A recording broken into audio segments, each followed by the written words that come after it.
It's time now for Tri-City Dust Devils baseball. Get ready for the proud High A affiliate of the Los Angeles Angels to spin their way around the bases and swing for the fences as they twist through the Northwest League. Now for pregame coverage, here's the voice of the Dust Devils, Doug Taylor. Hello and a very good Saturday evening to you, live from Geisa Stadium in Pasco with Kennewick and Richland right nearby. This is Tri-City Dust Devils baseball. For the second time in the 2026 season, the Dust Devils taking on the Vancouver Canadians in Game 2 of their opening three-game series. The opening night festivities last night, fun all around, especially if you were a Dust Devils fan. That was an entertaining game, well played in a lot of ways by both sides. Tri-City winning it by a score of 8-6. Juan Flores, the Dust Devils catcher, the hero, two-run, two-out single in the bottom of the eighth inning, giving the Dust Devils the lead. Benny Thompson, the reliever, got the win. Sam Takoyan, the save. The ninth inning, an outstanding play by the Dust Devils infield defense. J.R. Freethy had drawn a leadoff walk, the Vancouver leadoff hitter. He's again at the top of the order tonight for the Canadians. And a hit and run was put on by Canadians manager Jose Mayunga. At least that was how it looked anyway. Catcher Edward Duran was at the plate, and he popped the ball up into the air. Or Arjun Namala, beg your pardon, the designated hitter. He was up. Different part of the order. Namala puts it into the air. Straight up. Juan Flores, the catcher, is underneath it. Freethy had slid into second as though he had stolen it, as you would in a hit-and-run situation. Adrian Placencia, the second baseman covering the bag, laid the tag on him to make sure that if he came off the base, he would be called out. Just one thing, of course, Placencia did not have the ball. It was an incredible decoy act from Placencia, who's now a veteran around these parts, despite being still just a young man, 23 years old. Placencia won't even be 23 until June. The catch made by Flores. Capri Ortiz, the shortstop, had run all the way over to first to catch the throw from Flores as Ryan Nicholson, the first baseman, had crashed on the pop-up. And so it was a 2-6 double play at first base, ending what was a possible Canadians threat. They had the tying run at the plate in the person of Arjun Namala, who had driven in 4 runs with a solo shot and a 3-run double. But instead, the Dust Devils get the double play. Takoyan striking out Jake Keeson in the ballgame. 8-6 Tri-City was the final. And as a result, the Dust Devils starting off 1-0 to begin 2026, as they did in 2025 against these same Vancouver Canadians.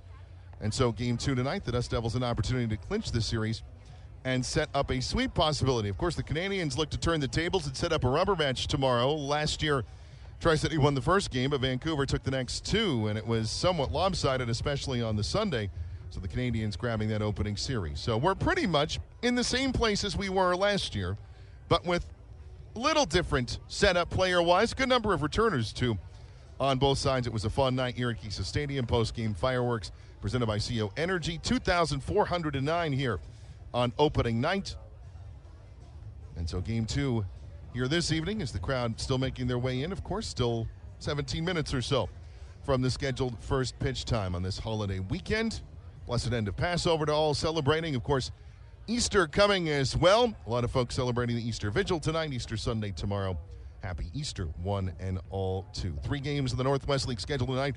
The other 2 are underway. Tri-City lent things off last night with Vancouver, and then everybody else a few minutes behind. It'll be about an hour and a half's difference between this game and the other 2. Top of the 5th inning at Avista Stadium in Spokane Valley. Spokane leads Everett 2-1. The Indians taking last night's opener there by a score of 4-1.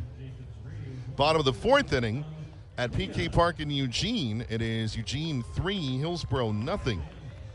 As the Emeralds last night, Gavin Kylan with a walk-off 2-run homer in the bottom of the 9th inning. They won 8-6 their opener. And again, they lead 3-0. So far, the 1-0 teams at the top of the Northwest League standings, both ahead about midway through theirs. We're about to get things going here in a matter of 15 minutes or so. The pitching matchup as follows, and it's a very interesting one, especially if you're a Los Angeles Angels fan and a follower of baseball prospects and of Angels prospects in particular. Right-hander Tyler Bremner will make his professional debut tonight here at Geisa Stadium. Bremner, the 2nd overall selection in last year's Major League Draft by the Los Angeles Angels, did not pitch the rest of the 2025 year, and so this is the first time he takes the mound as a pro this evening. He is out on the bullpen mound in right field, about to get his full warm-ups there underway. As Bremner, multiple All-American nods, some of the highest strikeout per 9 innings rates you'll find anywhere in college baseball in his 3 years at UC Santa Barbara. And so we will see what he has in store this evening. He'll take on right-hander Daniel Guerra of the Vancouver Canadians. Guerra out of Venezuela and has worked his way through the system here to make his high debut. Spent a lot of time at Single-A Dunedin last year, 4-5, but an ERA of 3.40. So pitched pretty well there for the Dunedin Blue Jays. And he makes his debut as a Vancouver Canadian at the Northwest League level tonight. He warming up in left field as we speak. That's the pitching matchup. And with that, we'll go ahead and take our first break. When we come back, you'll hear the starting lineups, and we'll continue to get you ready for the Dust Devils and the Canadians. Game 2 of 132 on the way here in the Tri-Cities tonight. You're tuned in to the Dust Devils pregame show. Everybody knows you shouldn't retire until you're 65. Buying a house? 20% down or nothing, bud. It's easy. Put your money into savings and never touch it. There's a lot of questionable money advice out there. For financial knowledge that can help you reach your version of success, come to Gisa Credit Union. We can walk you through everything you need to feel confident about your finances. There's a healthier approach to money. Find it at Gisa Credit Union. Gisa is an equal opportunity lender. Call Abadan today for your business technology needs. From copiers to high-capacity print production, Abadan has you covered. Find out why they've served the Mid-Columbia since 1953. Call 509-946-2033. Abadan. Feel connected. Who's on first? At Tri-Cities Community Health, you come first. Your local community health center for over 40 years, our experienced team of medical, dental, and behavioral health specialists provide personalized care tailored to your individual needs. TCCH pharmacies are located in Pasco, Kennewick, and Richland, offering free prescription delivery. You'll always receive the highest level of care in a timely manner, regardless of your financial situation. Our teamwork means better care and better health, and the ultimate winner is you. Make Tri-Cities Community Health your home base for all of your healthcare needs. Go to mytcch.org to schedule an appointment or learn more. Living a healthy life is built on a foundation of good habits. Nourishing food, plenty of sleep, regular exercise, and for women, getting a breast cancer risk assessment by age 25 and annual mammograms starting at 40. At Inland Imaging, we've doubled the capacity of our Kennewick Center to make it twice as easy to take care of your health. Schedule your annual screening today. Call 509-374-4030 or visit inlandimaging.com/scheduling-TC. The Hampton Inn Suites Pasco Tri-Cities Hotel provides a home away from home retreat while you stay in Washington. Wake up to a free hot breakfast after a restful sleep on a clean and fresh Hampton bed. Plan your next adventure using the free Wi-Fi in your room or throughout the hotel, and unwind in their indoor saltwater pool and hot tub. They're close to the track center for meetings, concert, and sporting events. Visit Gisa Stadium to watch the Tri-City Dust Devils. For reservations, call 509-792-1660 or stop by 6826 Burden Boulevard in Pasco.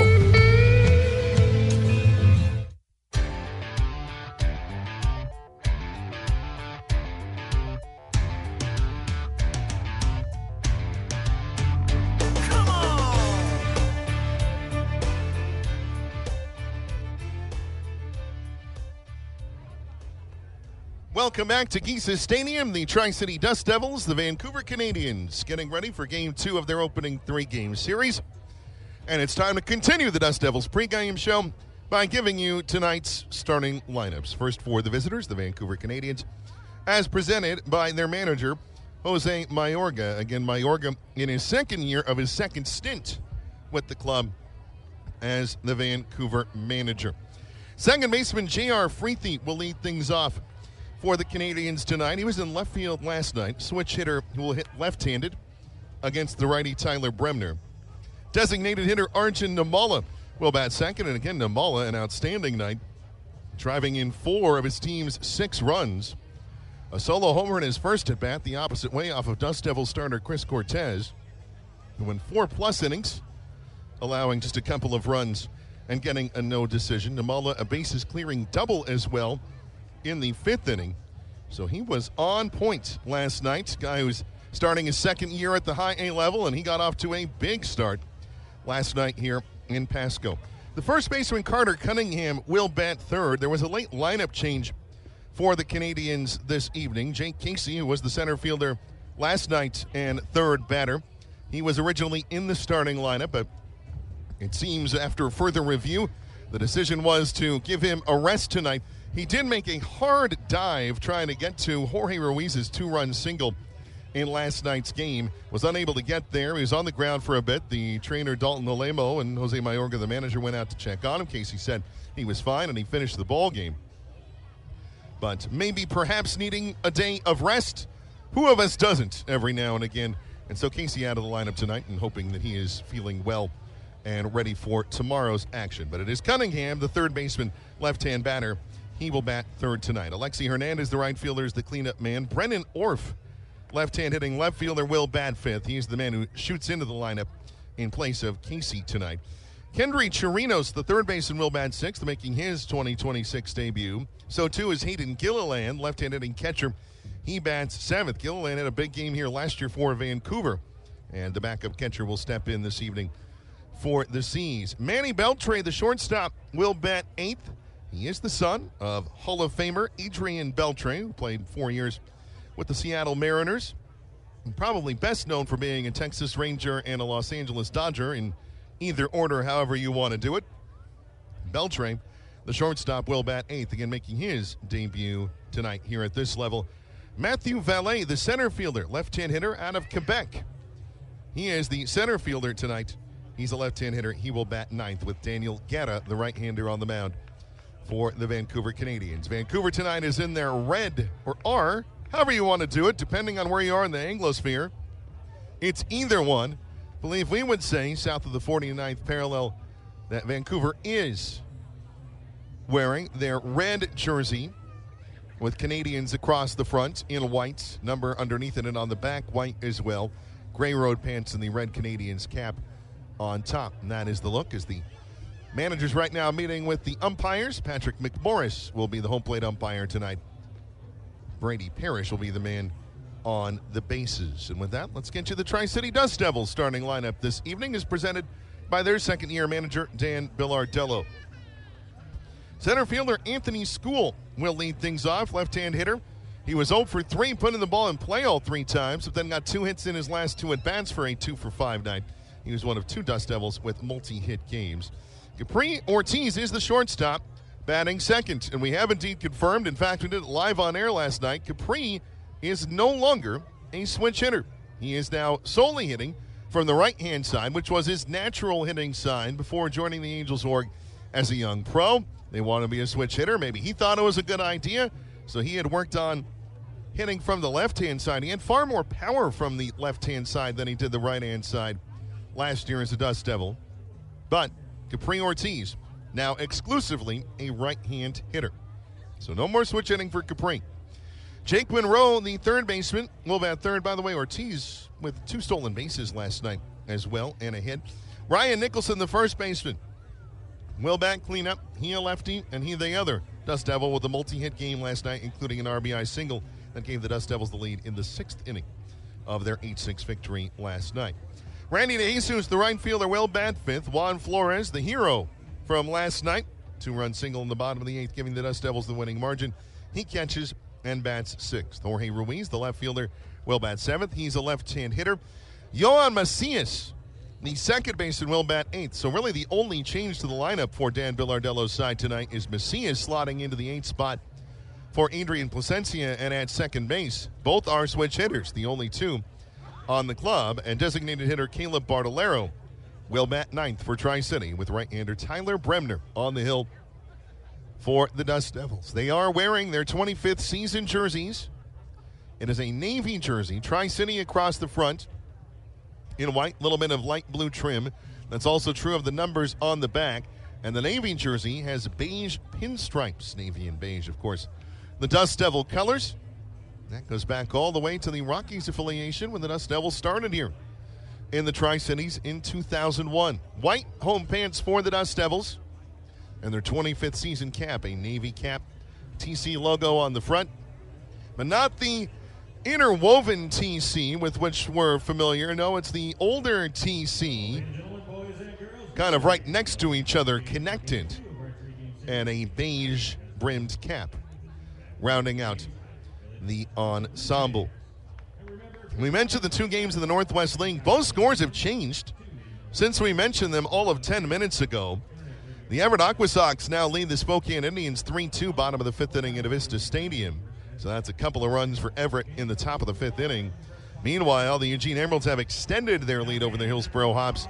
It is 6-0 in favor of Eugene in the top of the fifth at PK Park. The Dust Devils just about to take the field now. Around the Angels system today, Salt Lake already a 5-4 winner over Sacramento. They making up a game from a couple nights ago in which they were either rained or snowed out. You never know this time of year in Salt Lake City. They are already into their second game of the doubleheader. No score heading to the bottom of the first inning. Double-A Rocket City all over Biloxi right now. It's 9-1 to the Trash Pandas, bottom of the fifth inning. So that's looking very good right now for Rocket City as they look for their first win of the 2026 season.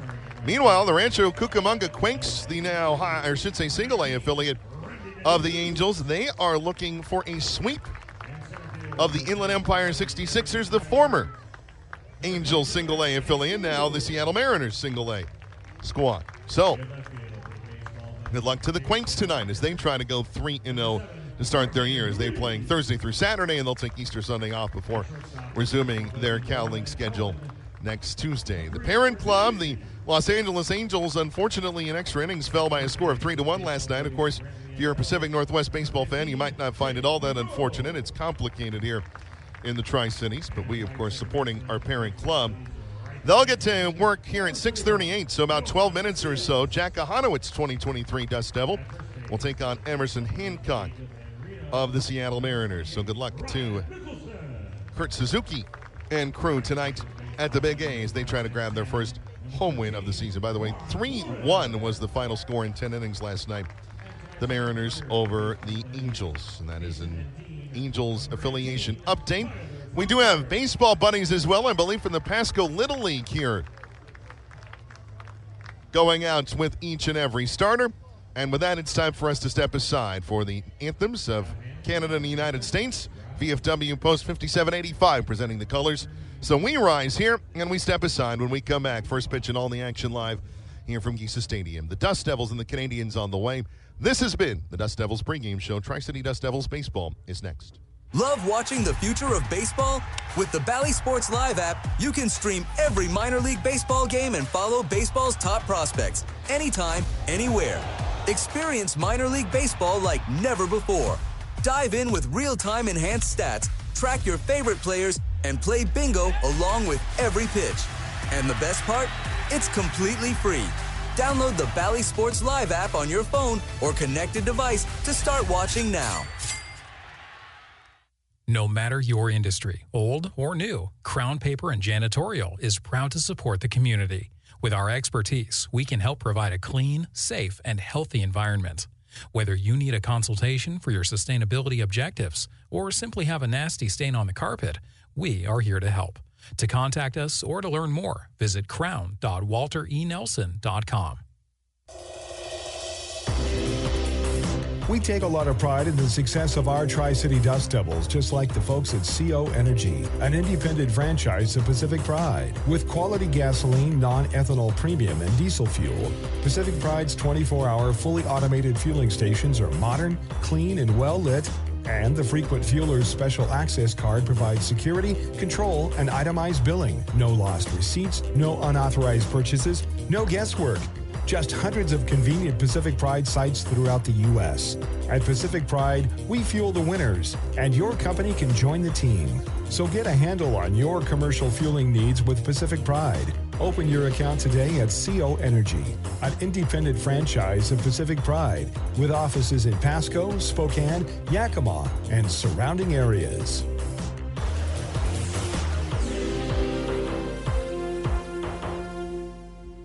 Experience a celebration of the historic connection between baseball and the military this Memorial Day weekend in Cooperstown, New York. The Hall of Fame Military Classic, a tribute to service and sacrifice, will be held May 23rd at Doubleday Field. The 7-inning Legends game will feature Hall of Famer coaches and managers and recently retired MLB stars. The Hall of Fame Military Classic is part of a weekend celebration of America's 250th birthday. Get your Military Classic tickets today at baseballhall.org.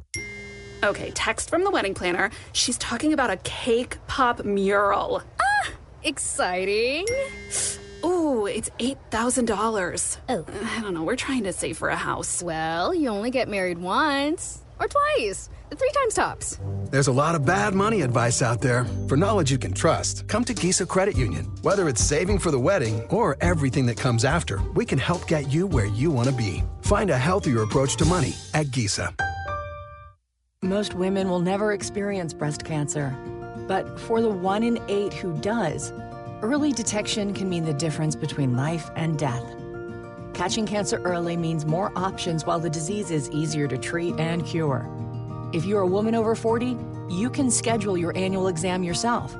It's easy. Just call Inland Imaging at 509-374-4030. Don't put it off. Call to schedule your screening mammogram today. He wanted to be known for doing his best. Sure, right. His best made him Major League Baseball's most valuable player. Strike 2.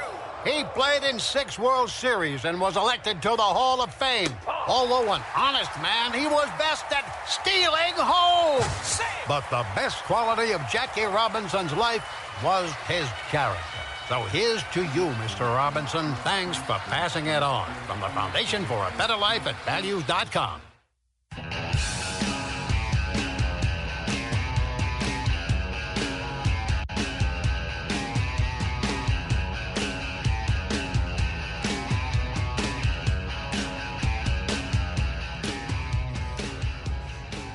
We are all set for Tri-City Dust Devils baseball. Hello, and again, a good Saturday evening to you, or for the first time, live from Gisa Stadium, the Tri-City Dust Devils and the Vancouver Canadians meeting, and Doug Taylor with you here at DustDevilsBaseball.com, the MILB app, Valley Sports Live, so many places you can hear and or see us. Tri-City looking to make it 2-0 to start the year. Vancouver looking to even things up.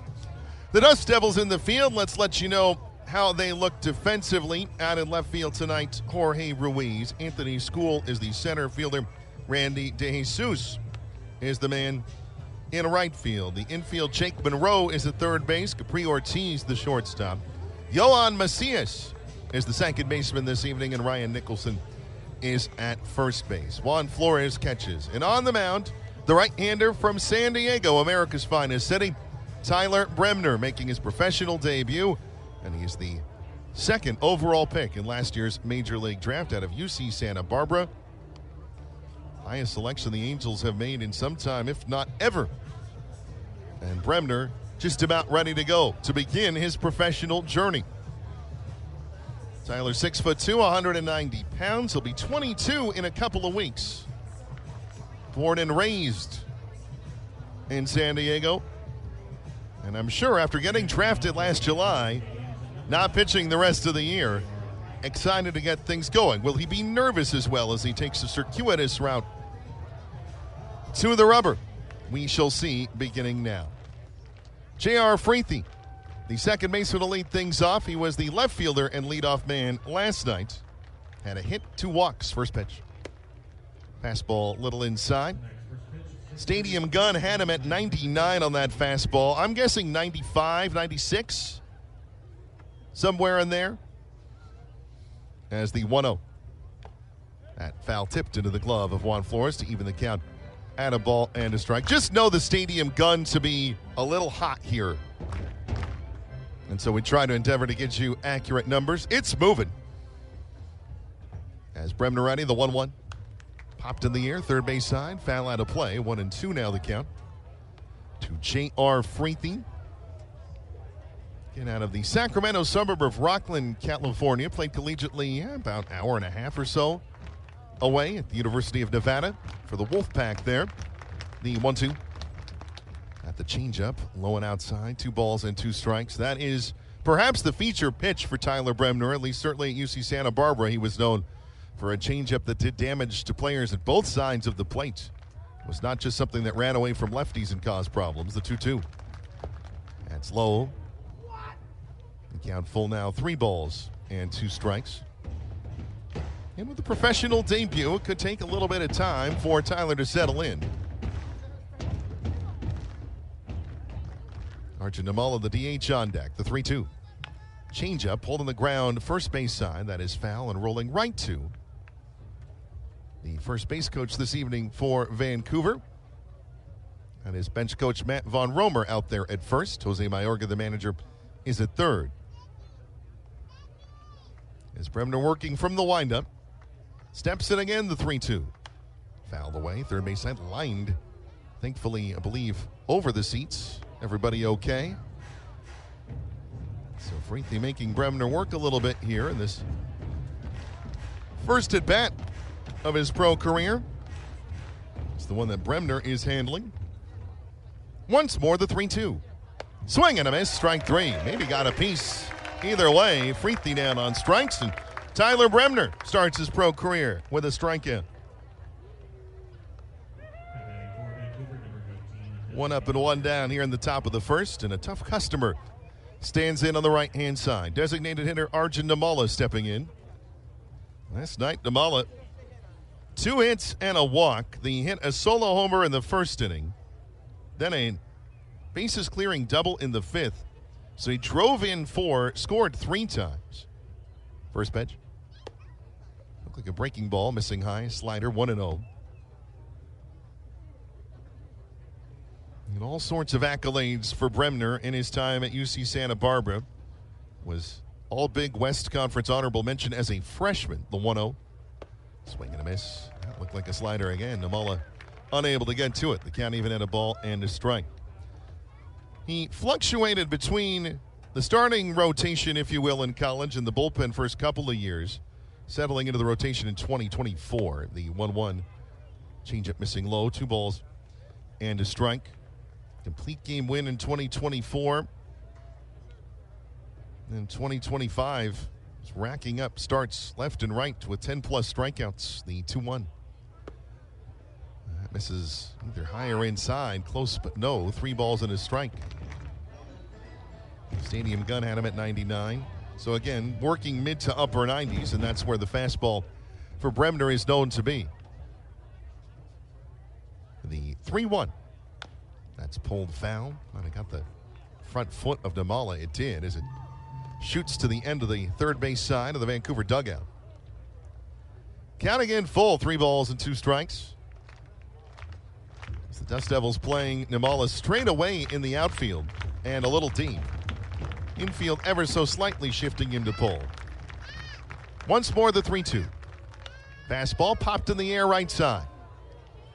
Second baseman Yohan Macias out. Randy DeJesus coming in. It is Macias who makes the catch for out number 2.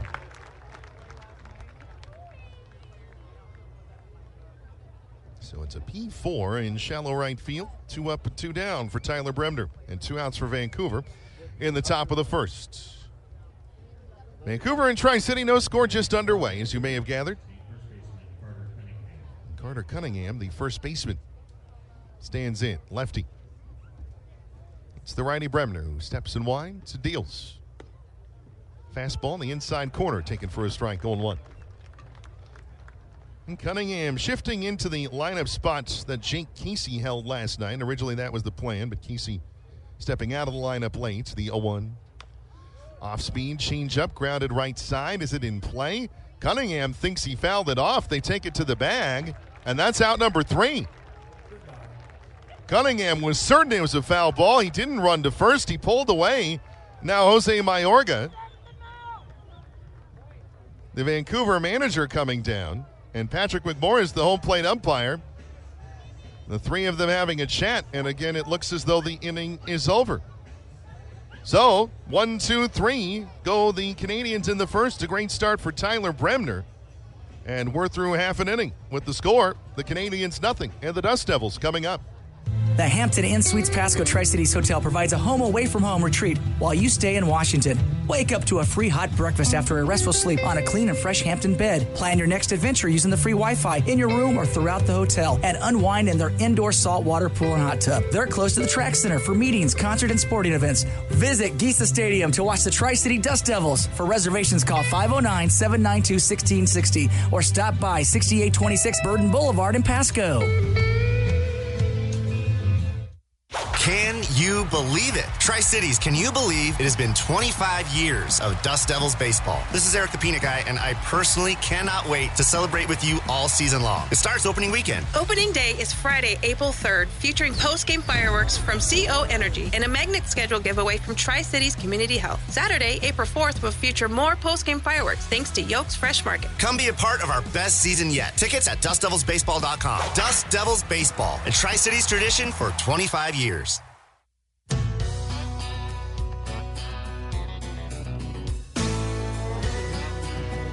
It is indeed a one unassisted groundout. Tyler Bremner making the third and final putouts in his professional debut.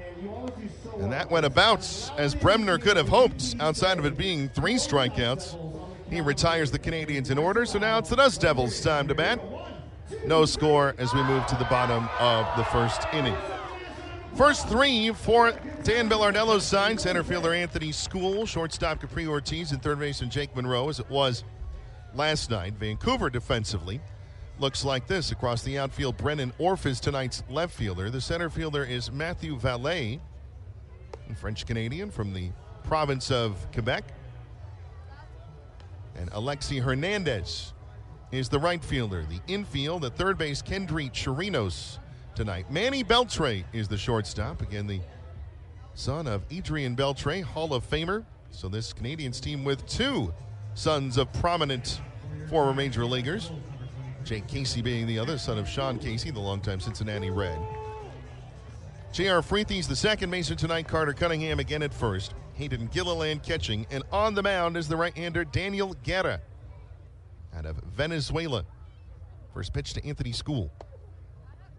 Taking it, misses. Fastball in at 98 miles an hour. 1 ball and no strikes. Guerra is a large man, 6'6", 230 pounds, out of Katia Lamar, northern coastal city. The 1-0. And fastball cutting across the outer half to even the count at a ball and a strike. It's just north of Caracas, so we'd have to think if you live in Caracas and you want to go to the ocean, you're going to Katia del Mar. That seems to be how that would line up. The 1-1. Skips in low, 2 balls and a strike. Anthony School 2 for 5 last night. 2 hits in his last 2 at-bats. Single in the 6th, single in the 8th. Scored both times. So 2 runs scored. That's what you want out of a leadoff man. The 2-1. Big swing from School. He fouls it straight back into the netting. The count even at 2 balls and 2 strikes. Again, School wore number 1 last year. He's wearing number 23 this year. When I get a chance, I'll ask him why he made the switch. No one is wearing number 1, as far as I can tell. The pitch, swing, and a miss, strike 3. Foul tipped into the glove of Hayden Gilliland. Either way, Daniel Guerra beginning his time at the high A level with a strikeout, not unlike his counterpart Tyler Bremner. 1 out in the bottom of the first inning. The Dust Devils and Canadians scoreless, and shortstop Capri Ortiz standing in on the right-hand side. And we discovered this last night. Folks at MLB already had the info. The first pitch. Off speed and in there for a strike 0-1. And Capri Ortiz, last year a switch hitter for Tri-City. Had 5 homers. 4 of them were from the left-hand side. But he is now back exclusively to the right-hand side, which was his natural side originally, the 0-1. Fastball swinging a miss, strike 2. Guerra bringing the heat. And Tyler Bremner was too, but so far the 2 debutants here on this Saturday night, both showing why they've started or made it to this level. The 2-strike pitch. Breaking ball hit in the air to right center. Getting out there to Matthew Vallée, the center fielder, and in right center he makes the catch for out number 2. Well, mid-depth out there. So 2 up and 2 down for the Dust Devils here in the bottom of the first inning. Again, Tri-City and Vancouver, no score. And the third baseman, Jake Monroe, will step in. Monroe walked and scored in the 4th. He took 2 walks last night and almost 3. First pitch. Breaking ball in for a strike 0-1. It's good to see Monroe in the lineup. He left the game due to injury last night, it seemed. He thought he had taken a ball off his hand late in an at-bat in the 8th inning. The 0-1. Monroe socks one down the left field line. That's going to hit on a hop against the wall. There'll be no walking involved here as Jake Monroe, a 2-out double. Stung with authority on one hop to the fence. So Monroe in scoring position with 2 outs, and the Champaign, Illinois native has his first hit as a Tri-City Dust Devil. Jake Monroe jumped all over that one, the 4th-round pick last year for the Angels out of Louisville. That is the University of Louisville. Again, mentioned it's from Champaign, Illinois originally, where the University of Illinois is. Unfortunately for the Illini faithful, their college basketball season ending at the hands of UConn in the Final Four today. Here's Ryan Nicholson, first pitch. Fastball for a strike, 0-1. So an RBI opportunity for a man known to bring folks in, including last night. Had 2 hits, including an RBI hit in last night's 8-6 Dust Devils win. Guerra checking Monroe. The 0-1. Big swing and a miss from Nicholson that time, 0-2.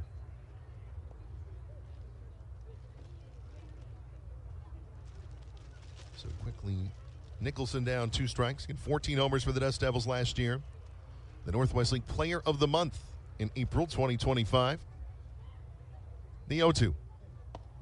Taken low. 1 ball and 2 strikes. The left fielder, Brennan Orff, playing a bit in with 2 outs, trying to warn Nicholson away from trying to just dink one out into left. Not really his game. The 1-2. Check swing. Nicholson able to hold up, and the pitch missing, either high or outside. 2 balls and 2 strikes. Vancouver opened the scoring last night. Tri-City trying to do that here in the bottom of the first. Right fielder Randy DeJesus waiting on deck for the Dust Devils. The 2-2. It's low and the count full. 3 balls and 2 strikes. Mentioned going through the lineups. Guerra 4-5, a 3.40 ERA last year at Single A Dunedin. Florida State League hitters at 203 against him. As Ryan Nicholson uses his timeout in the full count here, may as well.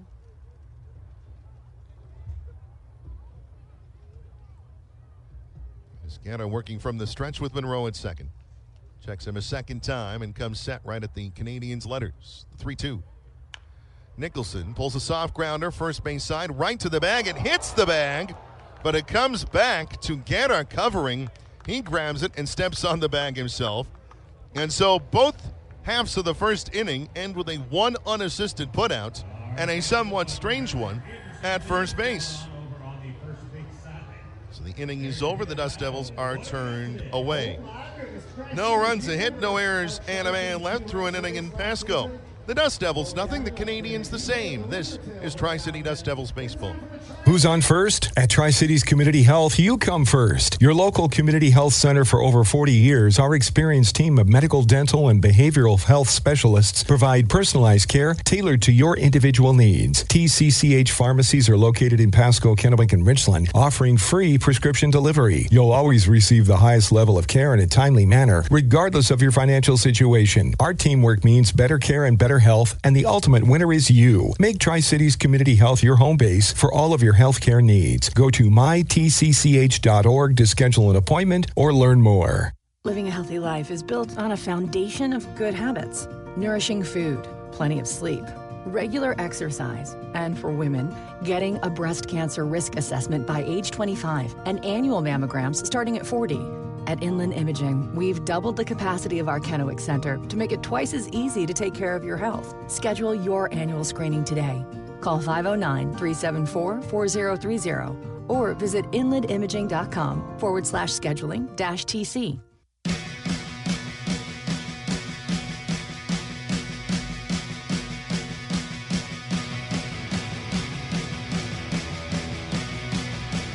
Moving to the second inning now here in Pasco.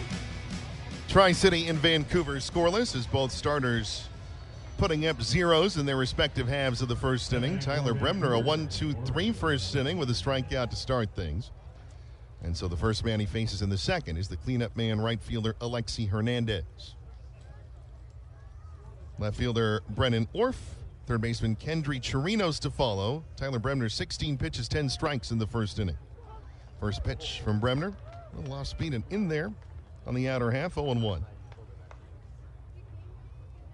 Mentioned this last night, but Hernandez, 2 homers in a game here in his debut at the high A level last year. The 0-1, a fastball just missing that lower outside corner, and so the count even at a ball and a strike. A hit and a walk last night for Hernandez, ended up going 1 for 3. One of those outs to the warning track and right. The 1-1. Got the changeup and a swing and a foul tip for strike 2. And that changeup has been the bread and butter pitch for Tyler Bremner in his young playing career, now a professional one. As he works from the wide, glove at the belt, he steps the 1-2. Fastball, it's there, strike 3. Lexi Hernandez looked back, I should say, at home plate umpire Patrick Mboris, and I think he knew what he was going to see there. Tyler Bremner with strikeout number 2 in his first looking of his pro career. First 4 retired.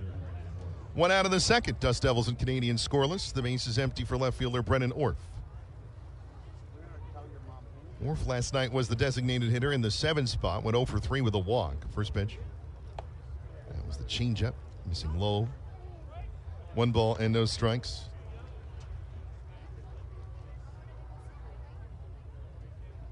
Major shift, about as much as an infield can do these days for Orff to pull from the left-hand side. The 1-0 low and inside. Another off-speed delivery. 2 balls and no strikes.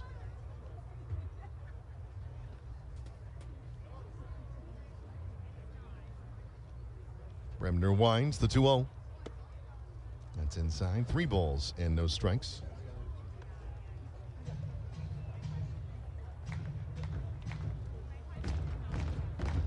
Ortiz playing close to up the middle.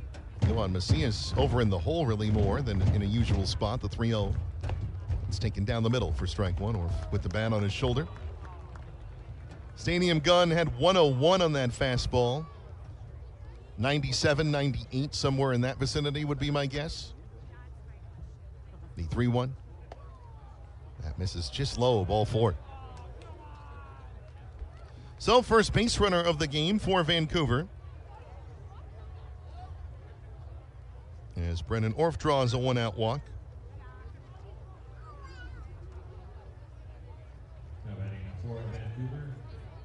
And Kendry Chirinos, the third baseman, steps in, making his 2026 debut. Chirinos listed at 5'11", 190, 21 years old, also out of Venezuela. First pitch. Righty in the stirrup socks, takes a fastball, missing. Not by much. 1 ball and no strikes. Brennan Orff, a short lead at first. I don't believe known to be a particular stealer of bases. The 1-0.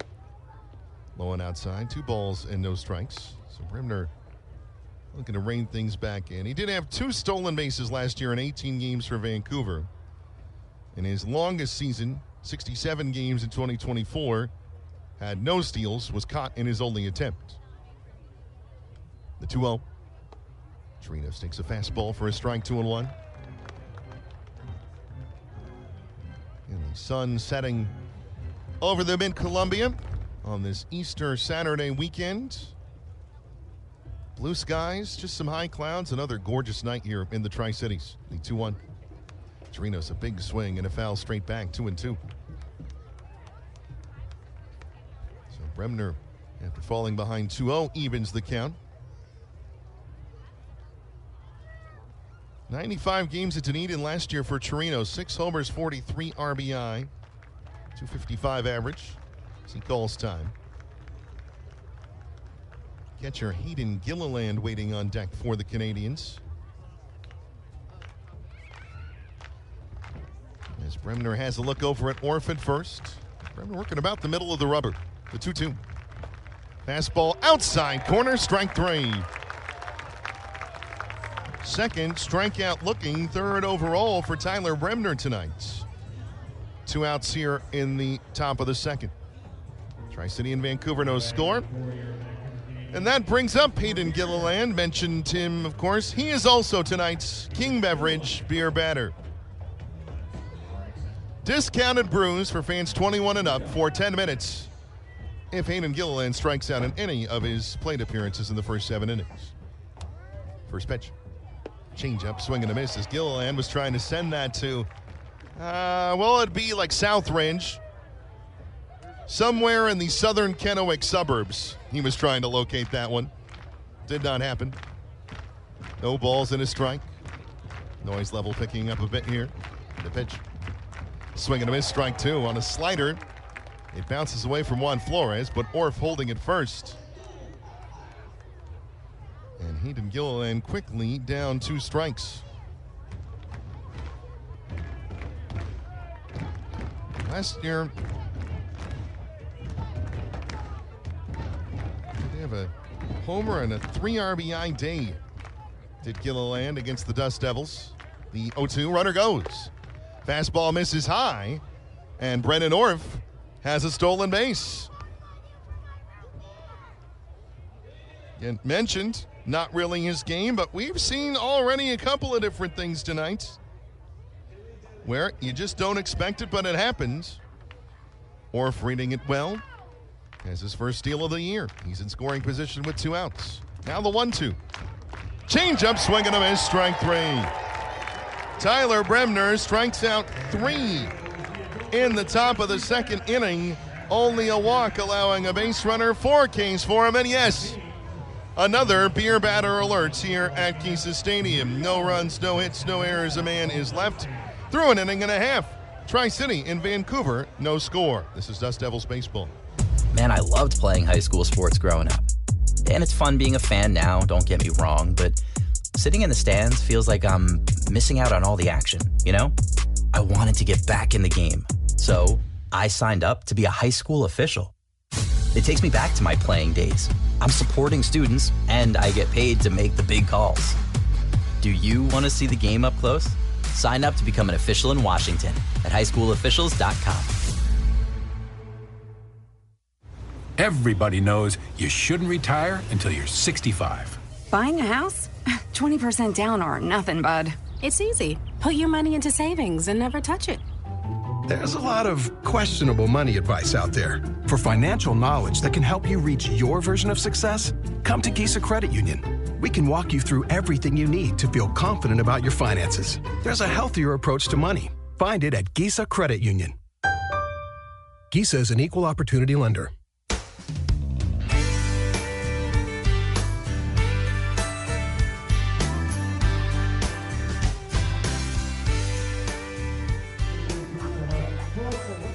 Tyler Bremner, a fantastic debut for the Tri-City Dust Devils. 4 strikeouts in 2 innings.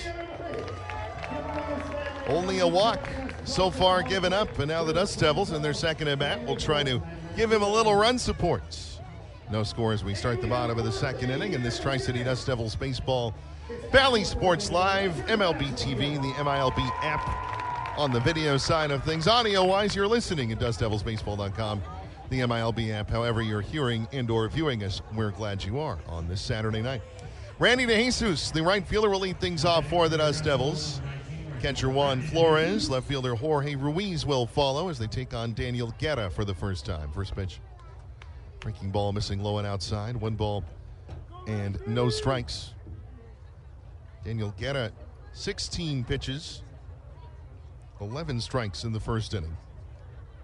The 1-0.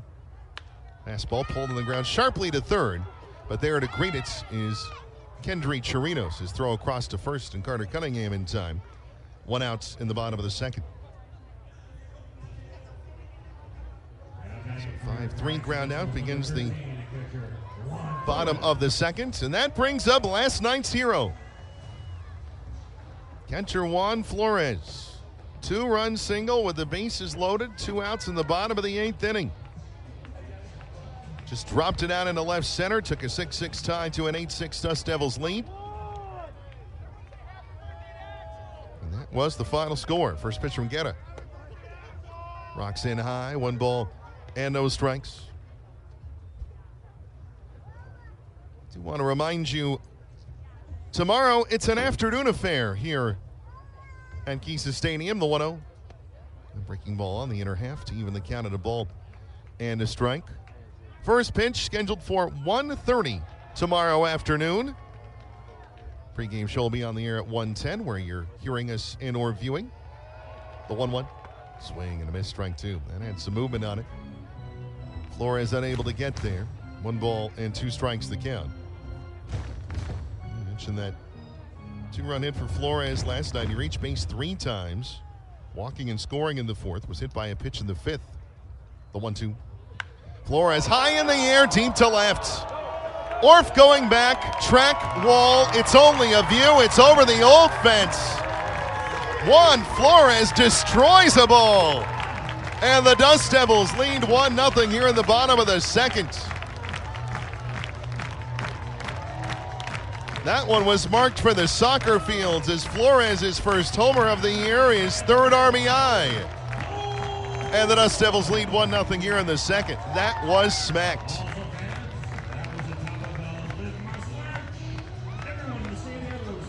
As a result of that, by the way, because we didn't have a homer yesterday, Patrick Harvey, our public address announcer, informing the crowd that every fan leaving the ballpark 7th inning or after the 7th inning will receive a coupon for a free Doritos Locos taco, thanks to our friends at Taco Bell.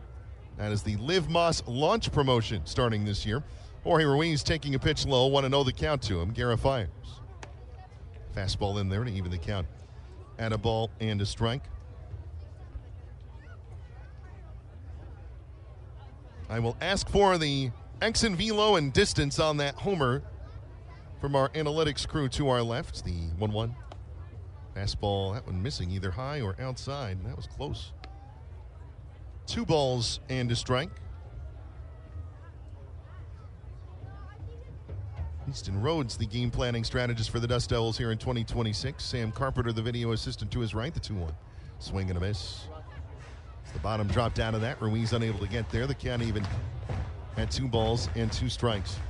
I dare say that the game planning strategist and the video assistant get more airtime or run on this broadcast than any other in the minor leagues. The 2-2. Swing and a miss. Elevated fastball gets Ruiz. 2 outs now in the second. Second strikeout for Daniel Guerra. Ruiz, a 2-run hit in last night's game. And a bases loaded walk, too. It was a very nice night for Jorge. As Flores with the homer matching him with 3 RBIs for the early team lead. Again, 2 outs in the second. 1-0 Dust Devils. The base is empty for the second baseman, Yohan Macias. First pitch to him. And taken low, 1 ball and no strikes. This is a Venezuela against Venezuela matchup. Yohan Macias from Behuma, Venezuela. As Guerra set the pitch. That one low, 2 balls and no strikes. Seemed Gilliland tried to bring that one up. The distance on the homer for Juan Flores, 409 feet over the wall left. That was leaving old fences here. The 2-0.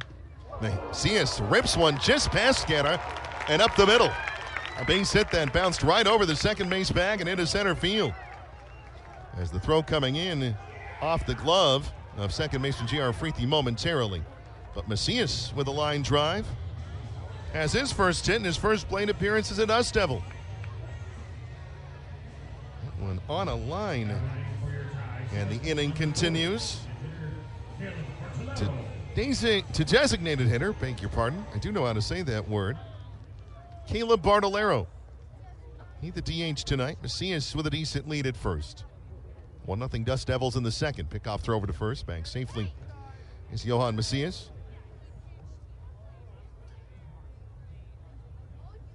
As Macias last year, 112 games at Inland Empire. 16 stolen bases. Only caught 3 times. So a bit of speed over there. The pitch. Fastball missing. 1 ball and no strikes. Macias is a switch hitter. Lefty against the righty Guerra. Well, I guess we'll see against the left-handed hitter. The 1-0. Bartolero takes it inside. 2 balls and no strikes. He had the third and final bases-loaded walk at the bottom of the fourth inning, so an RBI on the board for Bartolero, otherwise 0 for 3 last night.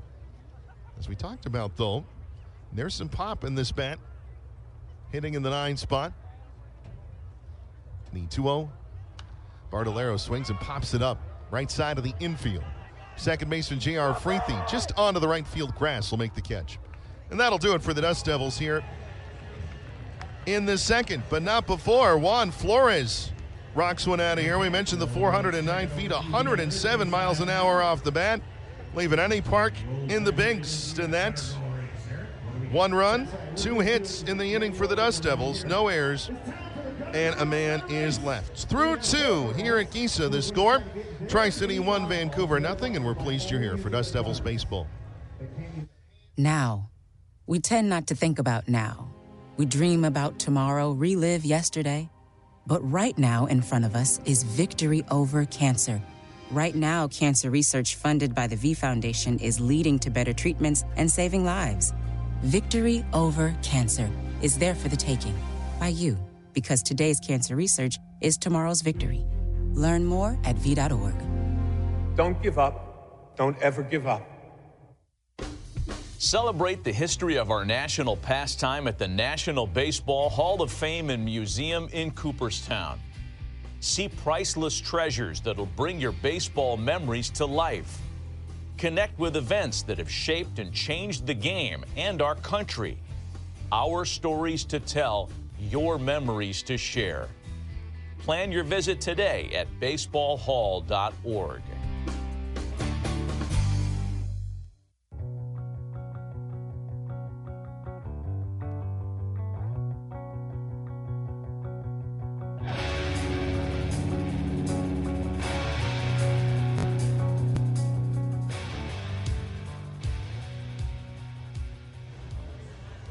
The Dust Devils 1, the Canadians 0 as we get set for the third inning.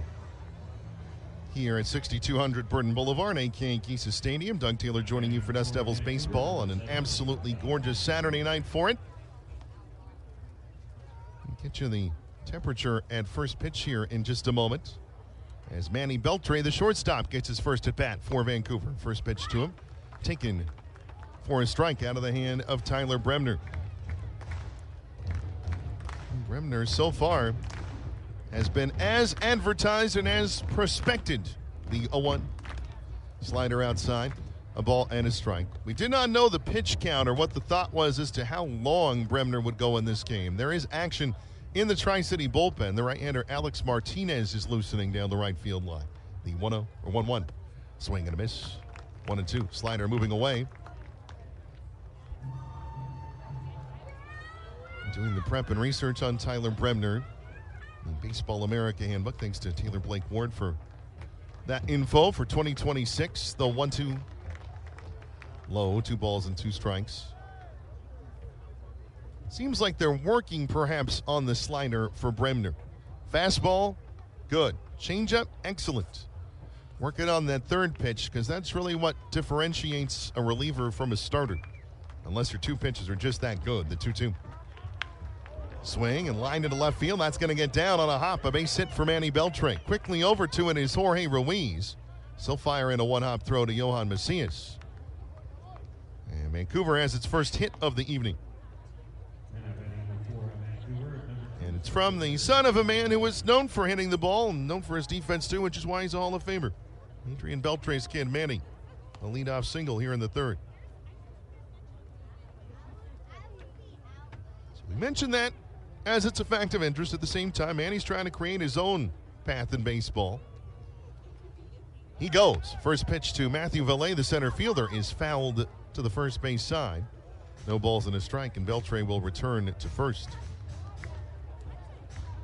First pitch was at 6:33 tonight. The temperature at Tri-Cities Airport out to our east, just a couple miles, 66 degrees. Clear skies, a very light northerly wind, but really not registering at all here. The stars and stripes out of left center not moving. The 0-1, a fastball inside. Valet turning away. Count even at a ball and a strike. Matthew Valet listed at 5'9", 175 pounds. out of Saint-Joseph-du-Lac, Quebec.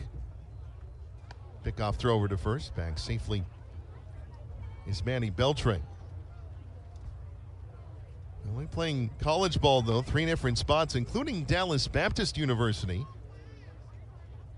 which would make it very likely that he and Ryan Johnson crossed paths there. They 1-1. That's outside. 2 balls and a strike. Of course, Johnson absolutely stellar for the Dust Devils last year, including a complete game 1-hitter in Spokane. That's probably one of the best pitched games by one Dust Devil ever in the franchise's history, the 2-1. It's a fastball high as Beltre faked a move to second, then headed back to the bag. 3 balls and a strike. Tyler Bremner was at 32 pitches through his first 2 innings of work. So we will see, again, how much longer he has in this game. Alex Martinez looks to be ready down the right field line. The pitch, Beltre goes in there for a strike. Throw down to second on the money, and Beltre's tagged out by Capri Ortiz.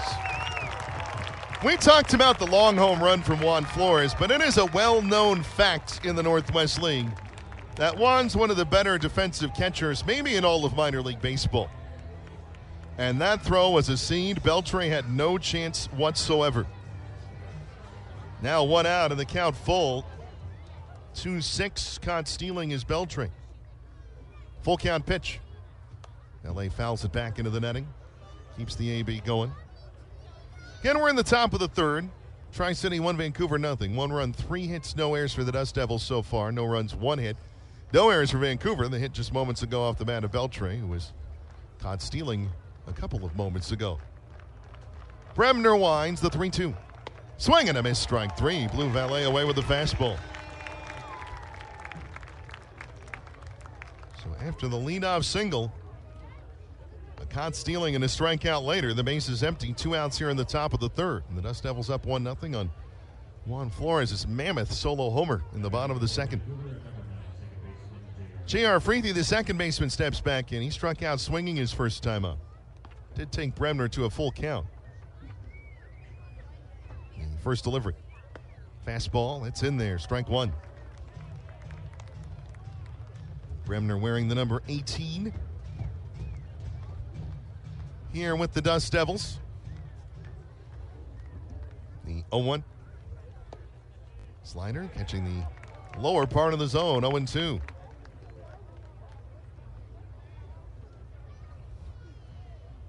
Infield playing Freethy to pull. Outfield ever so slightly that way too. The 0-2 pitch. Swing and a miss. Strike 3. Tyler Bremner with a pair of strikeouts. A total of 6 in 3 innings of work. And the kid from San Diego showing off his great pitching acumen so far in this one. No runs a hit, no errors, nobody left. Through 2.5 the score. The Dust Devils 1, the Canadians nothing. This is Tri-City Dust Devils baseball.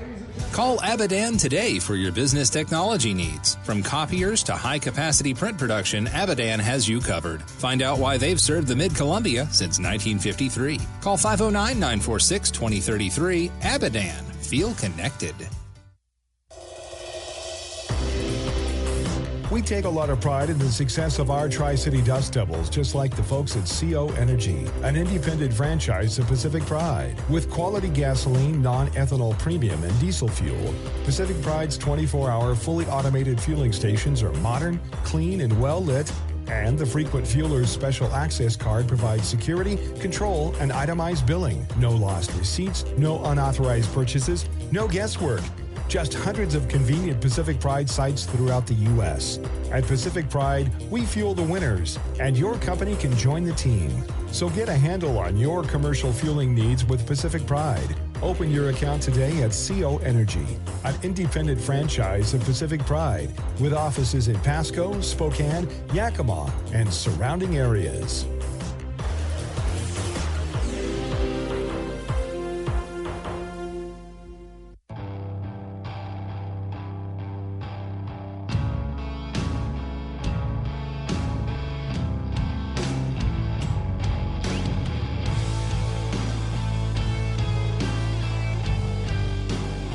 Making our way to the bottom of the third inning, the Tri-City Dust Devils won the Vancouver Canadians nothing to score.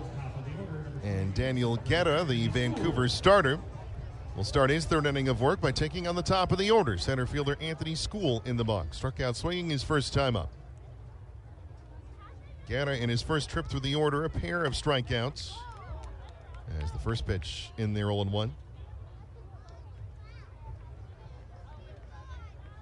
Lights are on here at Geese. It'll still be a bit, though, before the sunset fully takes hold. The 0-1 foul at the plate.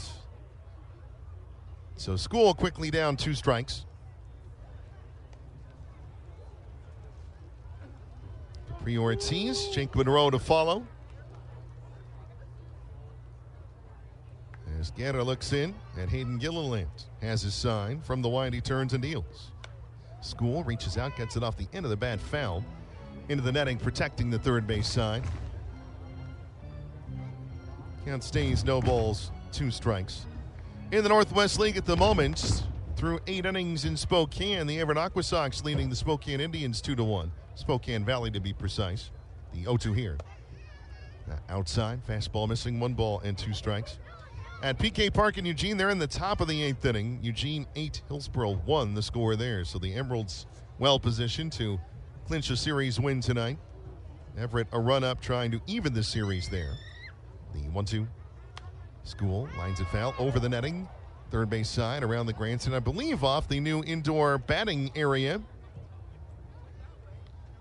That past the grandstand. So not nearly as much space over there as there once was. Still a bit, though. Again, the 1-2. School lines it into right center. That's going to get down. A hit for Anthony School. Fielded by Matthew Valet, who brings the throw into J.R. Freethy. But Anthony School, 2 for 5 last night, as his first hit of this evening. And that hit on a line. So School aboard, and Capri Ortiz stands in.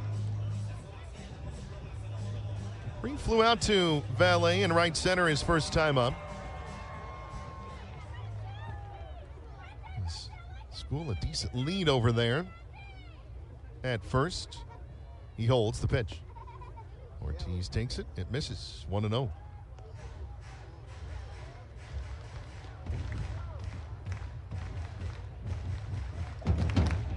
Anthony School last year for the Dust Devils, 5 stolen bases in 12 attempts. We'll see if he works on that a bit this year. Draws a throw. Back in safely with a dive is School. And as somewhat usual, the fans booing the pitcher for doing his job of holding runners on. The 1-0 coming here, and here it is. Fastball missing low. 2 balls and no strikes to Capri Ortiz in that right-hand box. So we went to the Northwest League scores. We'll get you an Angels organizational update.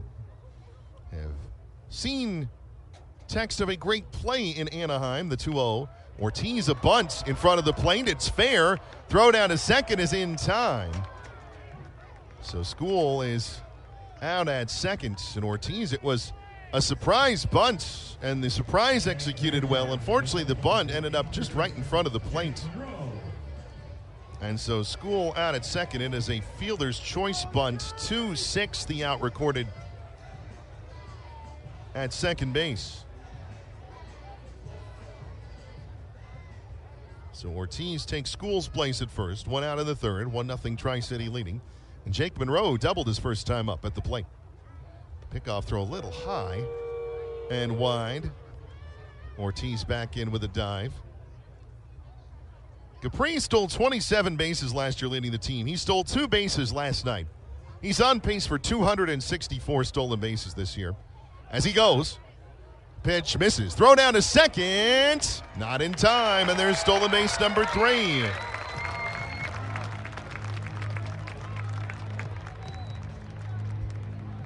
So Capri into scoring position, swiping bases left and right.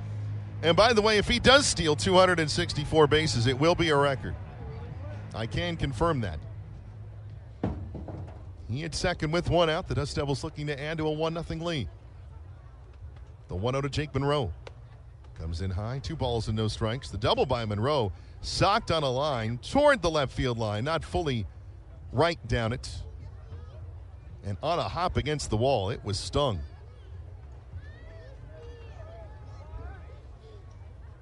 If that happens here again, it will be 2-0 Tri-City.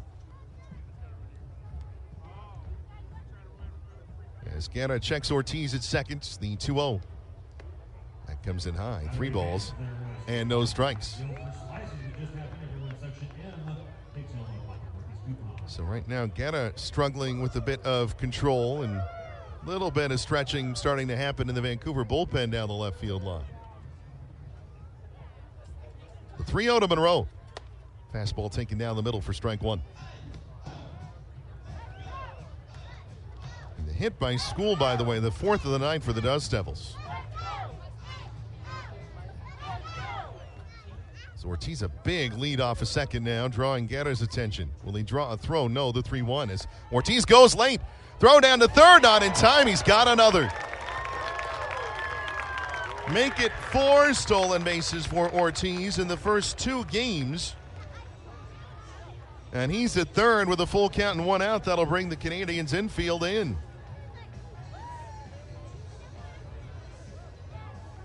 Pre-Ortiz tormenting Northwest League batteries for a second consecutive year. Full count pitch coming to Jake Monroe. The pitch. Fastball, it's there. Strike 3. Daniel Guerra getting the second out of the inning by getting Jake Monroe looking. Third strikeout of the evening for Guerra. 2 outs here in the bottom of the third. Tri-City 1, Vancouver 0. Capri Ortiz at third base. And Ryan Nicholson, who grounded out 1 unassisted up the first base line his first time up, stands in a second time. Infield back now for Vancouver with 2 outs. The first pitch. Fastball moving away. 1 ball and no strikes. Shortstop Manny Beltre working toward the second base bag. So they're shifting Nicholson to pull. And he does do that. J.R. Freethy in the hole at second. The 1-0. That misses. 2 balls and no strikes. Tumbling slider. Not missing by much, but Nicholson in the proverbial hitter's count now. 2-0. Anything getting past Hayden Gilliland. Capri Ortiz likely to try and get home for the second run of the night. The 2-0. Outside, ball 3. So Guerra falls well behind Ryan Nicholson. Randy De Jesus waiting on deck. Another guy with serious pop. It's Ortiz dancing up and down the line, the 3-0. That fastball misses. It's a 4-pitch walk. That may have been an intentional walk of sorts. And so Nicholson makes his way down to first. Runners on the corners for the Dust Devils with 2 outs in the third. And now a meeting at the mound. Just infielders, though. There's no Vancouver coach out there. It was Manny Beltre, Kendry Chirinos, Aiden Gilliland, and Daniel Guerra. Perhaps conferring on a possible double steal attempt. Nicholson maybe trying to go to second, maybe get himself in a rundown and get Ortiz home before the third out. Randy De Jesus now in on the right-hand side. Dust Devils 1, Canadians 0. Again, runners at first and third for Tri-City with 2 outs, bottom of the third inning. First pitch to De Jesus. Slider, and it's in there for a strike 0-1.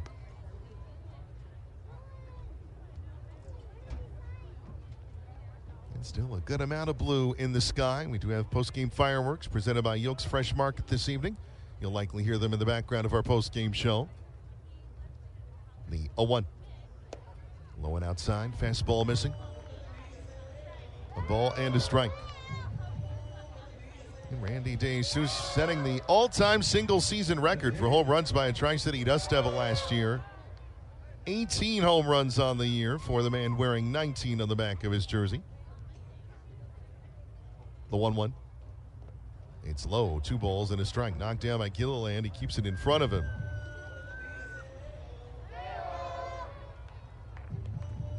Jesus now ahead. 2 balls and a strike.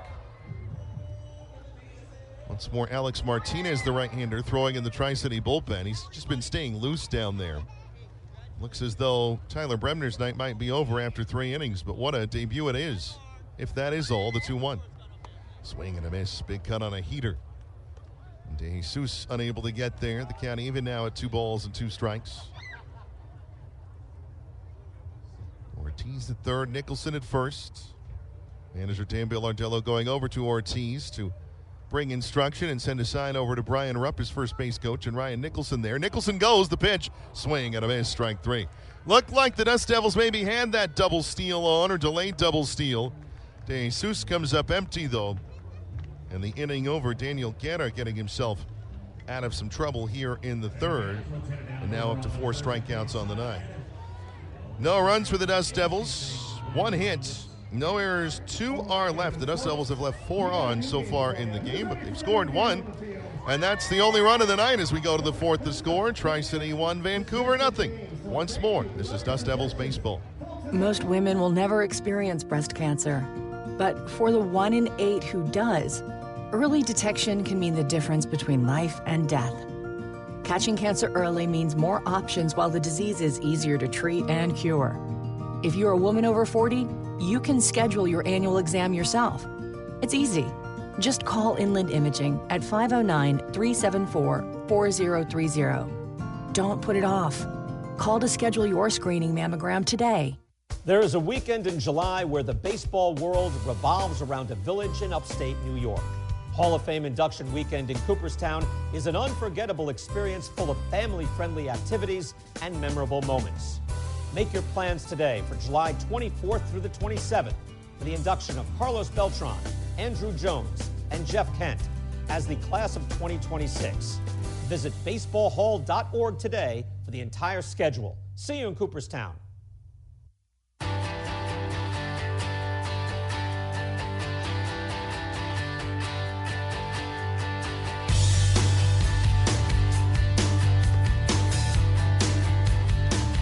To the 4th inning, and the night is indeed over for Tyler Bremner making his professional debut. But what a night it was. He goes 3 innings, giving up 1 hit, no runs, 1 walk, 6 strikeouts for Bremner in his professional debut. And he steps aside. No decision, but it was a brilliant first outing for the man from San Diego. Final pitch tally, 49 pitches, 30 strikes, and Alex Martinez in now for the Dust Devils. First pitch grounded up the third base line. Watching it is Jake Monroe, but it will stay fair and stop just to the right of the first base bag. It was a spinner, and Monroe ended up in no man's land, and Arjun Namala with another hit. This time of the infield variety. So Alex Martinez rudely greeted in this contest with the Dust Devils up 1-0 here in the 4th. But I remind you, that is Arjun Namala's job. Carter Cunningham, the first baseman up. Left-handed hitter, first pitcher Martinez. Little inside. 1 ball and no strikes. Namala with that infield hit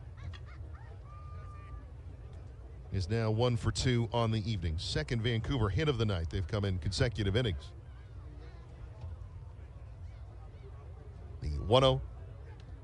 And a slow curve, and it finds the inside corner to even the count at a ball and a strike. Alex Martinez, listed at 5'10", 170, out of Santiago in the Dominican Republic. 23 years old. Had a very brief stint with the Dust Devils a couple years back. The 1-1, Namala goes. Breaking ball in for strike 2. Throw down to second, a little high into the second base side.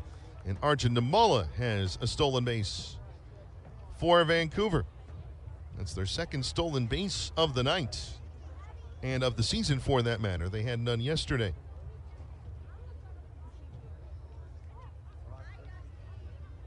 I don't know if anybody had Brennan Orff with the first steal of the year for Vancouver. That's what happened.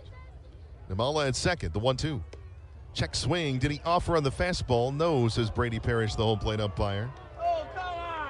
2 balls and 2 strikes. The umpires in the seats disagreeing. Nothing too disrespectful uttered, it seemed. 2-2 now the count to Carter Cunningham, who grounded out to first his first time up. It was a matter of some controversy, the pitch. At the knees, strike 3. Alex Martinez finding the outer half and catching Carter Cunningham looking. 1 out in the top of the 4th. First strikeout for Martinez, 7th of the night by Dust Devils pitching. That'll bring up Alexi Hernandez, the right fielder. He struck out looking against Tyler Bremner, his first time up. 1-0 Dust Devils in the 4th. Namala at second with 1 out. The pitch. Swing and a miss at his slider from Martinez. 0-1 the count. Mentioned Alex Martinez was here with the Dust Devils 2023 for 4 outings at the very end of the season. As Hernandez calls time. 8 innings, 3 runs earned, 4 in total on 4 hits. Control was a bit of an issue. 10 walks and a hit banner against 7 strikeouts, but Northwest League hitters hit just 154 against it. So this is second stint with the Dust Devils. The 0-1. Swing and a miss, strike 2. Another breaking ball. His last year of work was 2024. Did not pitch last year, recovering from injury. 5-6 his record, a 2.60 ERA and 48 relief outings, 12 saves and 13 tries. Martinez sat checking Namala at second, the 0-2. Their slider, it's there, strike 3 on the outside corner. Consecutive strikeouts looking. And Alexi Hernandez, too many words for Patrick McMorris, and he's been ejected from the game.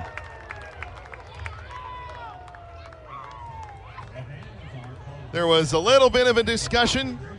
Hernandez continued it and was demonstrative in pointing at McMorris. And that was what drew the heave-ho, the first ejection of the season at Giesa Stadium, and team number 2 this year.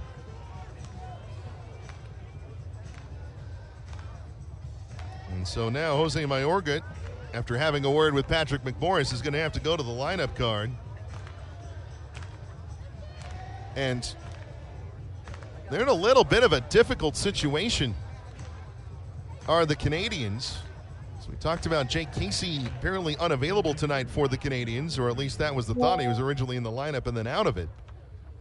So the C's down an outfielder, and now they're down 2 because of Hernandez's ejection. Here's Brennan North, the left fielder. First pitch foul tipped into the glove of Juan Flores for a strike 0-1. So would guess it would probably be J.R. Freethy heading to the outfield and an infielder coming in. We'll see how Jose Mayorga wants to play it. Right now, Dust Devils still just trying to get out of this situation as the 0-1 off-speed missing low, a ball and a strike. Martinez with 2 strikeouts in the inning. Namala in scoring position. So a hit would very likely tie this game unless it was right at one of the Dust Devil outfielders. The 1-1. Fastball high. 2 balls and a strike. And it seemed like there's been some action in the Vancouver bullpen, but that maybe has slowed now. So we'll see if Daniel Guerra heads out for a 4th inning. The 2-1. Orf takes it low. Breaking ball that time missing 3 balls and a strike. If Orf reaches, third baseman Kendry Chirinos waits on deck.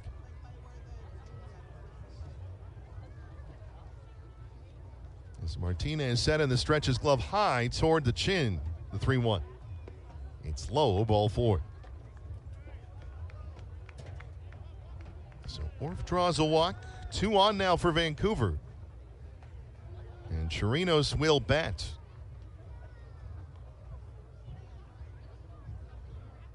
Looks to have some power and a bit of stress here for Alex Martinez in the 4th inning. As mentioned, his last full year, 2024, had an outstanding year in the Inland Empire bullpen and acquitted himself pretty nicely in his brief time with the Dust Devils in 2023.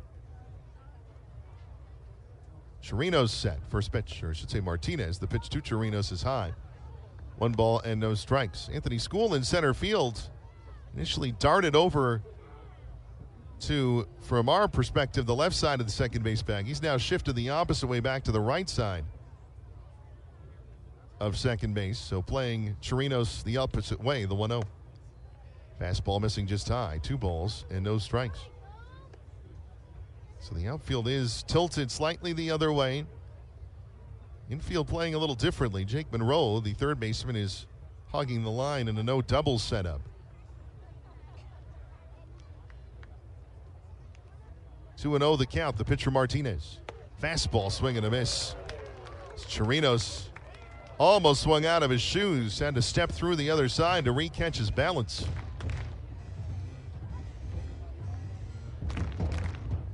Two balls and a strike.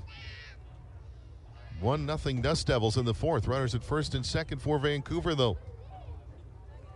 Martinez checks Namala at second, the 2-1. Chirinos pops it high in the air. Foul out of play first base side. The count even at 2-2. So now 18 pitches, 10 strikes for Alex Martinez here in the fourth. But a chance to post to zero. Walk a bit of the tightrope, but get to the other side. This time called in the box by Chirinos. And now Alex Martinez replaces his foot on the first base side of the rubber. Looks to have all of the foot on it. The heel to the end pointing toward first. Runners with their leads at first and second the pitch. Instead, no. Martinez steps back, forcing the runners back. The Dust Devils perhaps suspecting a double steal on from Jose Mayorga.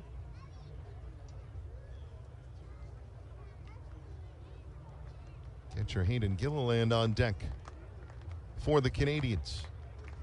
Yohan Macias trying to keep Namala close, the 2-2. It's high in the count, full now. 3 balls, 2 strikes. That will send both Namala at second and Orf at first into motion. As Chirinos resetting in the right-hand box. The bat bouncing over his right shoulder. The full count pitch. Runners go, and the pitch fouled into the netting. Behind home plate. So we'll do it again, 3-2. Mentioned, 1:30 start tomorrow for us. Easter with the Dust Devils at the ballpark. There is Easter brunch fans have been signing up for. If you're listening in at the ballpark, I would recommend stopping into guest services to see if you can still get in on that. There will also be a post-game Easter egg hunt for the kids on the field. Once more, the full count pitch with 2 outs. Runners will go from first and second. Here it is. Martinez just misses ball 4. That was awfully close. But Kendry Chirinos draws the walk, and the Canadians have the bases loaded now with 2 outs in the top of the fourth. Second walk in as many batters issued by Alex Martinez.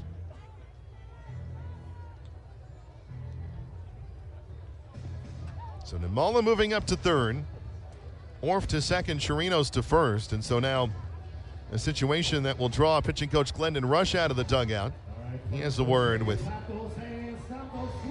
all involved, including Alex Martinez. It was a quick meeting at the mound, and Rush heading back to the dugout. Longtime major leaguer Glendon Rush, the pitching coach for the Dust Devils this year. Spent time with the Lake Elsinore Storm, so actually had coached men who became or were previously Dust Devils during the Tri-City San Diego affiliation. First pitch to Hayden Gilliland. It's taken for a strike, 0-1. And the bases loaded, 2 outs, top of the fourth. Tri-City leading Vancouver 1-0. Gilliland struck out his first time up. He is the King Beverage Beer banner. The 0-1. Breaking ball on the outside edge, 0-2.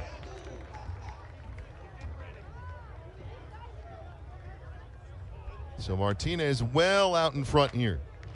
Needing one more strike to put out this bases loaded fire. As he looks in at Juan Flores. Has his sign, glove at the hip, and now coming set at the chin in the stretch. The 0-2. Gilliland pops it high in the air. Third base side. That's well foul out of play. Count remains 0-2. We are at the dusky time of night, which I talk about often here, but there's good reason for it, where pop-ups and fly balls can be a bit of an issue because of our southern alignment and the way that the light is in the night sky. Outfielders and infielders are looking toward the last light of the day to the north and west, the 0-2. It misses high. That was awfully close. 1 ball and 2 strikes. Capri Ortiz playing up the middle. Yohan Macias shifting over into the hole between second and first. Ryan Nicholson right on the line with the lefty Gilliland at the plate. The 1-2. It's high and outside. 2 balls and 2 strikes.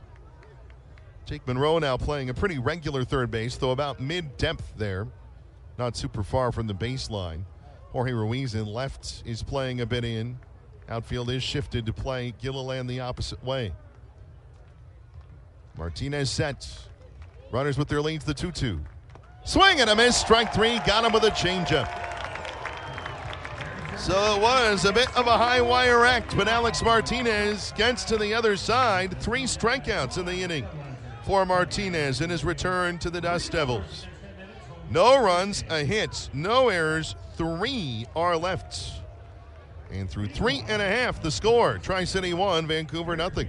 Entertaining ball game so far. This is Dust Devils baseball. Okay, text from the wedding planner. She's talking about a cake pop mural. Exciting. Ooh, it's $8,000. Oh. I don't know. We're trying to save for a house. Well, you only get married once. Or twice. 3 times tops. There's a lot of bad money advice out there. For knowledge you can trust, come to Giza Credit Union. Whether it's saving for the wedding or everything that comes after, we can help get you where you want to be. Find a healthier approach to money at Giza. Love watching the future of baseball? With the Bally Sports Live app, you can stream every minor league baseball game and follow baseball's top prospects anytime, anywhere. Experience minor league baseball like never before. Dive in with real-time enhanced stats, track your favorite players, and play bingo along with every pitch. And the best part? It's completely free. Download the Bally Sports Live app on your phone or connected device to start watching now.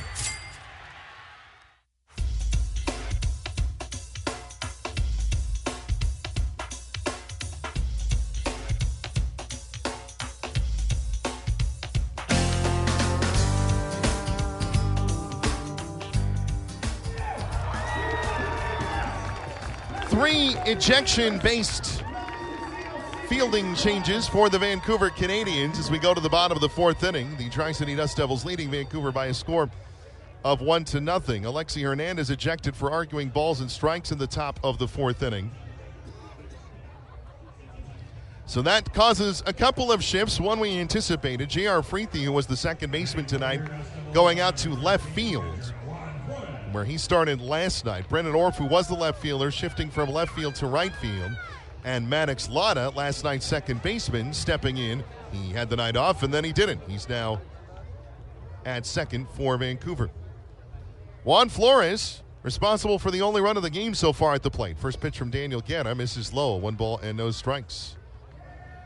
Flores took Guerra deep, and I mean deep, over the shed in left field and over the old wall for a solo homer in his first plate appearance in the second inning.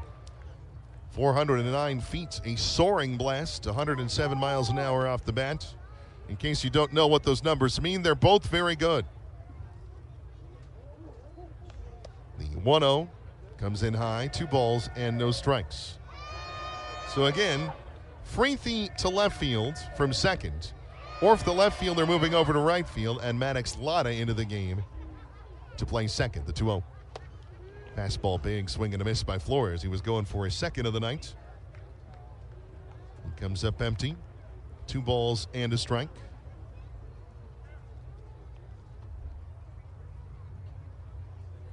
He's got a kind of a modified wind, the 2-1. Fastball high, little inside as well. 3 balls and a strike. There is action in the Vancouver bullpen. Can't quite tell who's throwing down there. Trying to get a number for you. Sleuth that one out. The pitch. Swing and a miss. Strike 2. That was a breaking ball that time. Flores over top. There's action in the Tri-City bullpen as well now, as it looks like right-hander Zachary Redner warming up for his Tri-City debut. The pitch, the 3-2 swing and a miss. Flores unable to connect with the fastball, and Daniel Guerra has a strikeout to begin the fourth.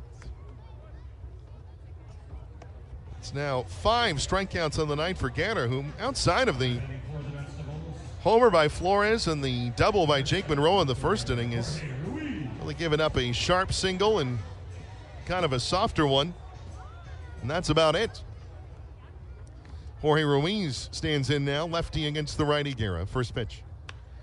Ruiz, fly ball into right. Coming in a few steps is the new right fielder, Brennan Orff, and he makes the catch for out number 2.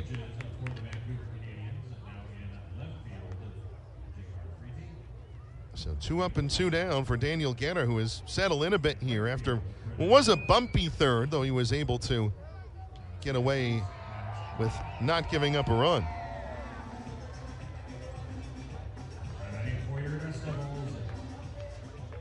Now, second baseman Johan Macias at the plate with the bases empty and 2 out of the fourth. 1-0 Tri-City. He takes a fastball from Guerra for his strike 0-1. Macias hit a liner that kind of skirted by on the fly Guerra on the mound and bounced into center field for a single. The 0-1. Macias on a hop, picked there by the shortstop. Throw to first. Out at first is the call. From here, it looked as though Macias had gotten there. Nice play by Manny Beltre, though. And the inning comes to an end. And the crowd letting the base umpire, Brady Parrish, hear it on that call. It was bang, bang, and the call ends up going Vancouver's way. Zeros down the book column. We're off to the 5th. The Dust Devils 1, the Canadians nothing. The score, this is Dust Devils baseball. No matter your industry, old or new, Crown Paper and Janitorial is proud to support the community. With our expertise, we can help provide a clean, safe, and healthy environment. Whether you need a consultation for your sustainability objectives or simply have a nasty stain on the carpet, we are here to help. To contact us or to learn more, visit crown.walterenelson.com. Experience a celebration of the historic connection between baseball and the military this Memorial Day weekend in Cooperstown, New York. The Hall of Fame Military Classic, a tribute to service and sacrifice, will be held May 23rd at Doubleday Field. The 7-inning Legends game will feature Hall of Famer coaches and managers and recently retired MLB stars. The Hall of Fame Military Classic is part of a weekend celebration of America's 250th birthday. Get your Military Classic tickets today at baseballhall.org.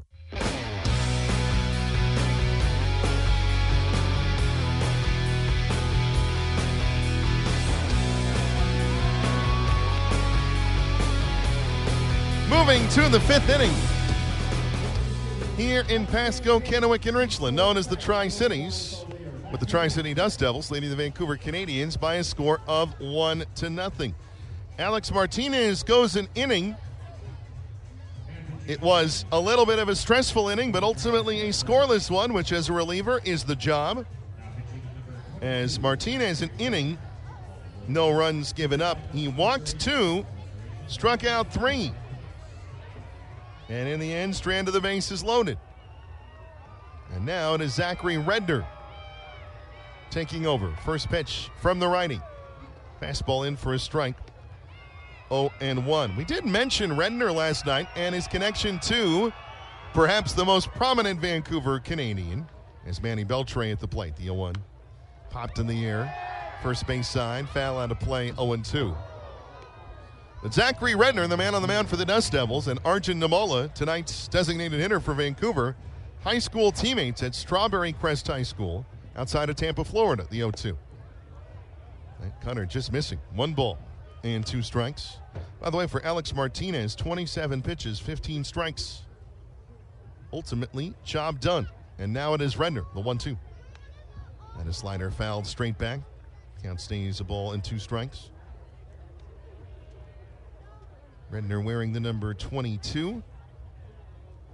Listed at 6 foot, 200 pounds, out of Seffner, Florida. That's the greater Tampa area, the pitch.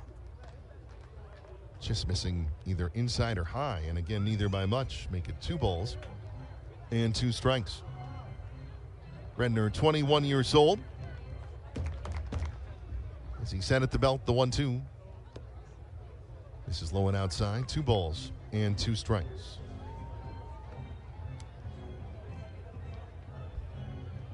Redner playing at Hillsborough Community College, kind of a JUCO setup in Florida, drafted in the 20th round in 2024. The 3-2, grounded up the middle. Capri Ortiz gets to it. From behind second, throws to first in time. Carried in a couple of steps and then whipped it over. Another stellar play by Capri Ortiz. 1 out here in the 5th.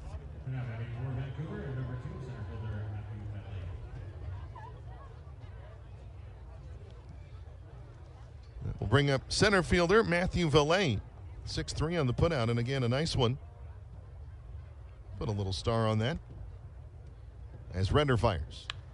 That's lined through the hole on the right side. Macias actually was over to the hole. But Valet with his first hit as a Vancouver Canadian, at least that we've seen.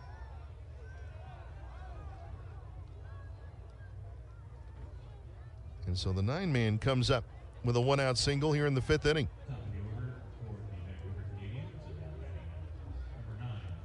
As Valet at first in Vancouver's red and white jersey. Very Canadian colors. Canadians across the front in white block script, gray road pants. He has a lead at first. Now J.R. Freethy, the left fielder at the plate. First pitch to him, a breaking ball missing low and in. 1 ball and no strikes.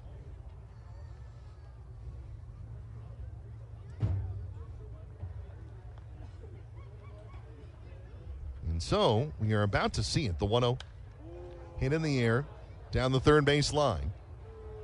And that into the Vancouver bullpen. It'll land and bounce. Toward kids already gathered there for Dusty's Dash. It promises to be another pretty large one tonight. We had 2,409 at the ballpark tonight. My guess is we're probably a little lower than that this evening, but we'll see. I've not done the count. The 1-1. Taken by Freethy. It's there for his strike. 1-2. As Redner, it's a bit of a casting motion as he brings it to the plate. So he hangs it back late, kind of hiding that right hand and arm behind the right side of his body. Late pickup as a result. Pickoff throw over to first. Back safely is Matthew Valet.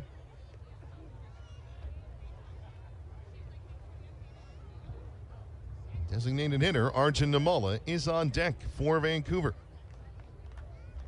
The 1-2 runner goes. That skips in low. Valet has the base stolen. As Flores goes to get it. No further advancement, but it is a steal for Valet as he was on the move.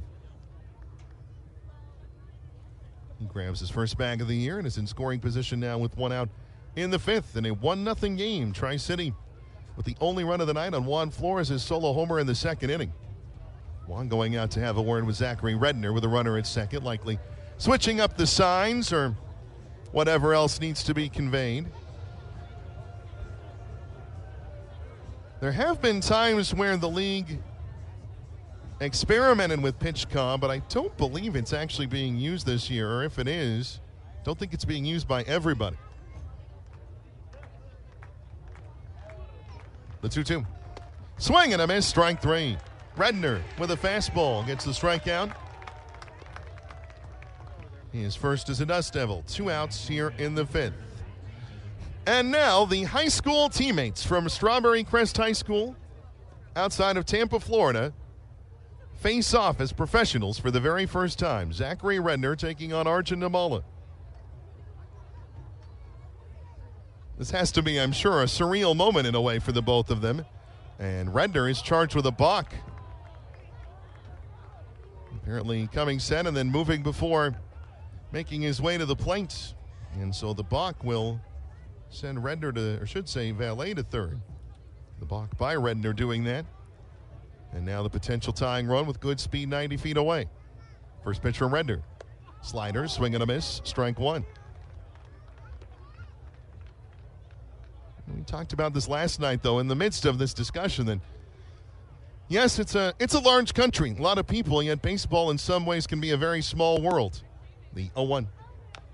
That chop foul at the plate by Namala, strike two. Arjun Namala, a single and a stolen base in the fourth. Popped out to second his first time up. 1 for 2 on the night as he calls time.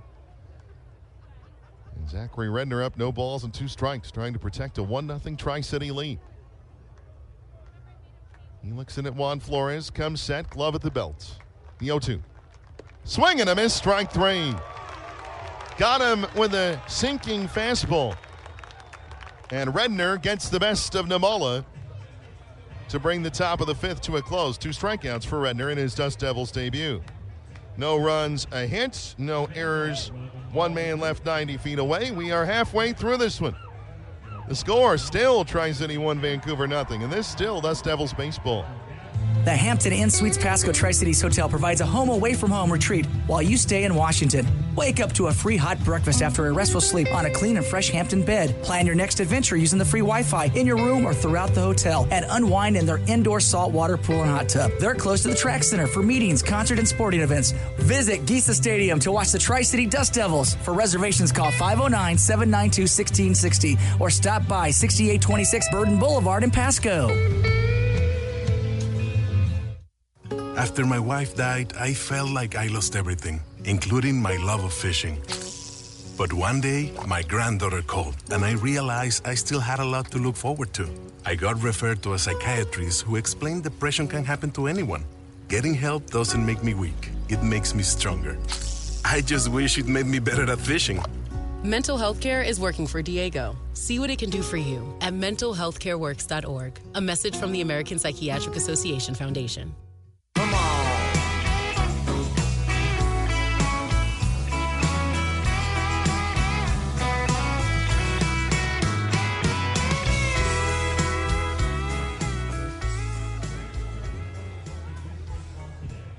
We're to the bottom of the fifth inning.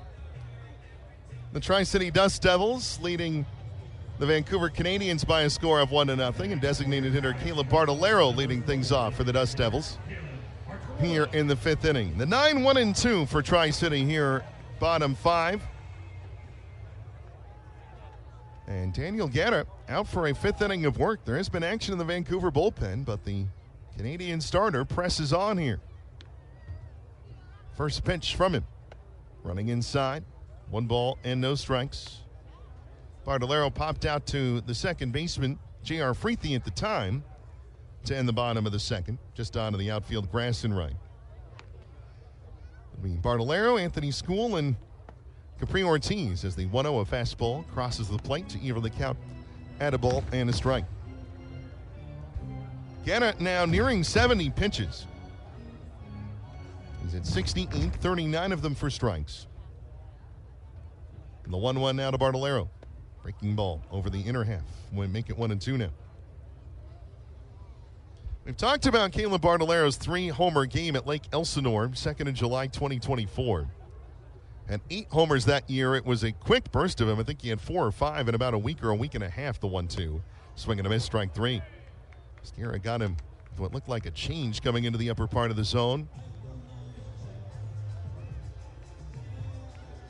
So Caleb Bartolero down on strikes to begin the fifth inning.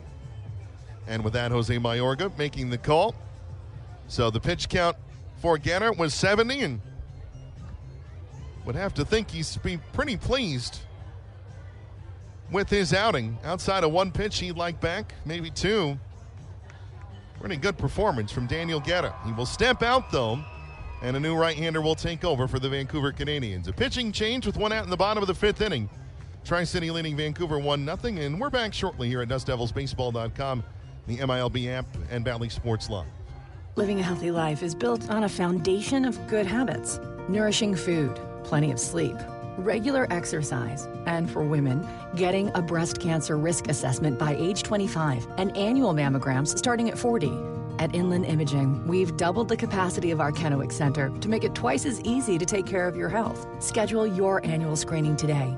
Call 509-374-4030 or visit inlandimaging.com/scheduling-TC. Who's on first? At Tri-Cities Community Health, you come first. Your local community health center for over 40 years, our experienced team of medical, dental, and behavioral health specialists provide personalized care tailored to your individual needs. TCCH pharmacies are located in Pasco, Kennewick, and Richland, offering free prescription delivery. You'll always receive the highest level of care in a timely manner, regardless of your financial situation. Our teamwork means better care and better health, and the ultimate winner is you. Make Tri-Cities Community Health your home base for all of your healthcare needs. Go to mytcch.org to schedule an appointment or learn more.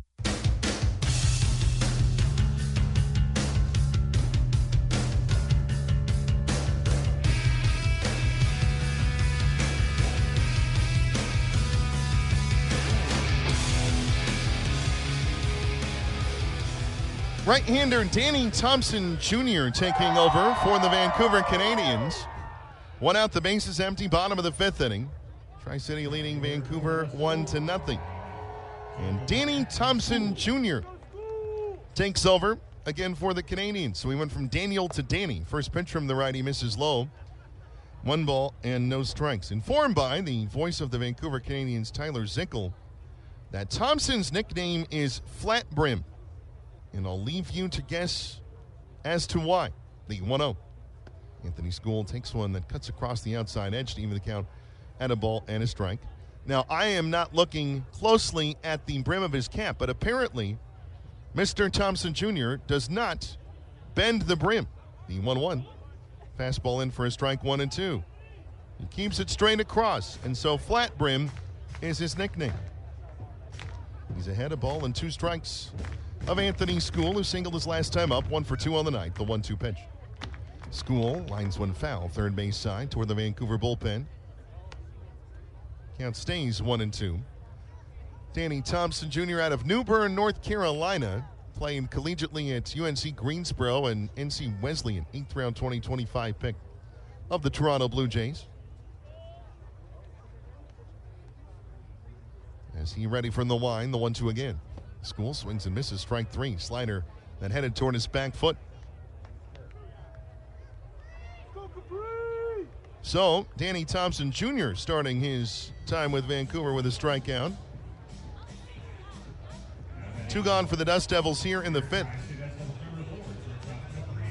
Between Daniel Guerra and now Danny Thompson Jr., 6 in a row retired by Vancouver pitching, and Capri Ortiz, the shortstop, will try to break that up. First pitch from Danny Thompson Jr. comes in low, 1-0. Final line for Daniel Guerra. 4 1/3 innings, a run earned on 4 hits, 1 walk, no hit batters, 6 strikeouts. 41 strikes and 70 pitches, the 1-0. Swing and a miss. Second by Ortiz, I think clipped the catcher Hayden Gilliland with his backswing. Ortiz is very quickly back to him, apologetic. The count even had a ball and a strike. So Guerra mentioned a fine performance, but he is the pitcher of record for Vancouver. The 1-1. Slider, Ortiz lines it to the left. That's going to get down for a hit. Ortiz rounding first, heading to second. He'll stop and actually pull up with a 2-out single. Gave it thoughts, but Ortiz probably wise to put on the brakes there. But that speed puts pressure on outfielders. J.R. Freethy, though, fielding it cleanly. We're getting up quickly and getting it back in. So a 2-out base runner for the Dust Devils here in the 5th. Capri Ortiz now 1 for 3 on the evening. He's already stolen 2 bases tonight. As Jake Monroe at the plate. First pitch to the third baseman. Fastball in for a strike, 0-1.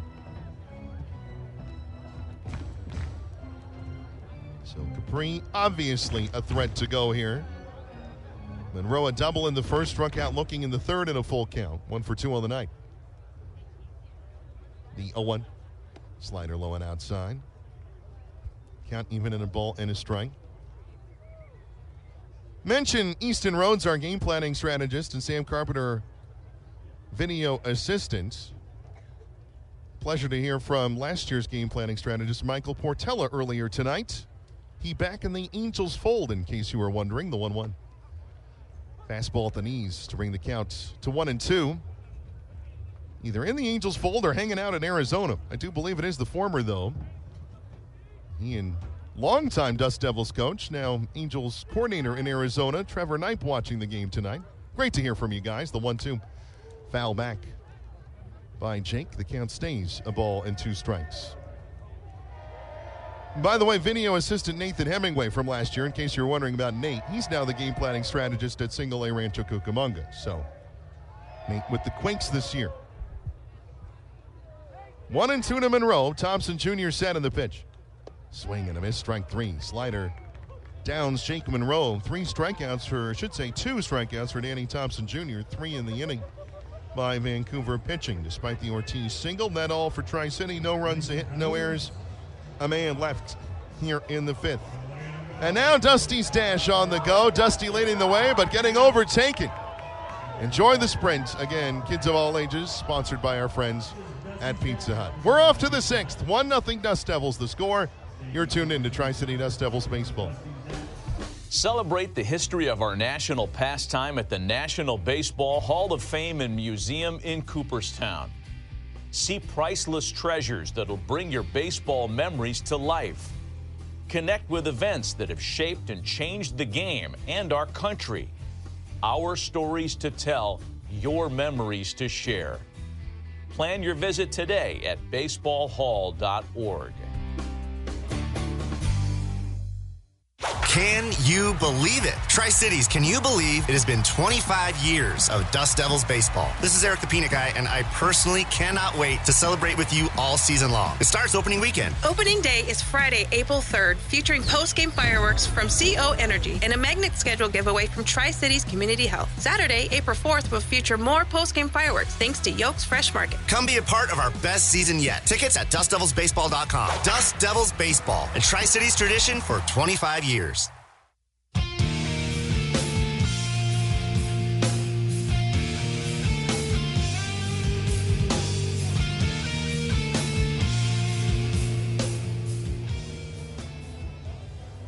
We move to the 6th inning now at Geisa Stadium. The Tri-City Dust Devils leading the Vancouver Canadians 1-0 as they have since the 2nd inning.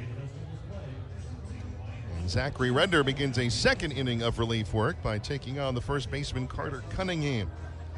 The heart of the order for Vancouver here in the 6th. Cunningham, then Maddox Lotta getting his first at bat as Render comes home to Cunningham with a fastball missing outside. 1 ball and no strikes. Lotta taking the spot in the order that was occupied by Alexi Hernandez until his ejection in the 4th. The 1-0, swing and a miss as Render gets one by.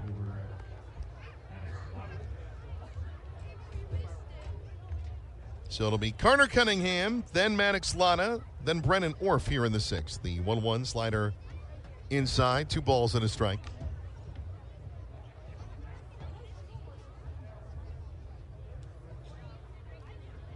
As Render comes ready, the 2-1. This is high, 3 balls and a strike. The Dust Devils have led again since the Juan Flores homer in the 2nd inning. Only run of the game so far. So they've held the lead for 4 innings, but it's a tenuous hold, the 3-1. Cunningham pops it high in the air, third base side. Having a look is Jake Monroe, but it'll end up over the netting and into the first row of seats in the lower boxes near the hot corner on the third base side. So the count now full at 3 balls and 2 strikes to the powerful Carter Cunningham. And 6'4", 220 out of Haymarket, Virginia. The payoff. It's there, strike 3. Cunningham looked like he checked his swing, but the pitch called strike 3, and Cunningham is down on strikes. So Render comes back after falling behind to get the first out of the 6th. Carter Cunningham now 0 for 3 on the evening.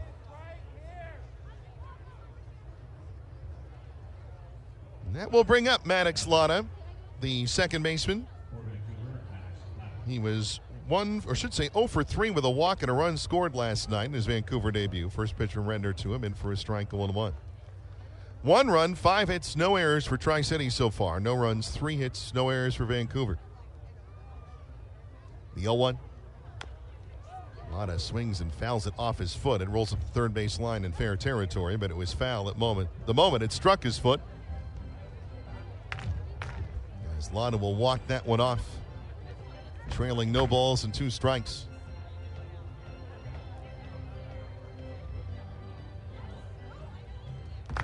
Lada listed at 5'1", 193 pounds.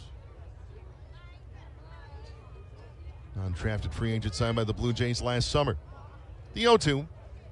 Fastball, little looper into right. That'll get over Ryan Nicholson and fall in for a base hit. So Maddox Lada has his first hit as a Vancouver Canadian.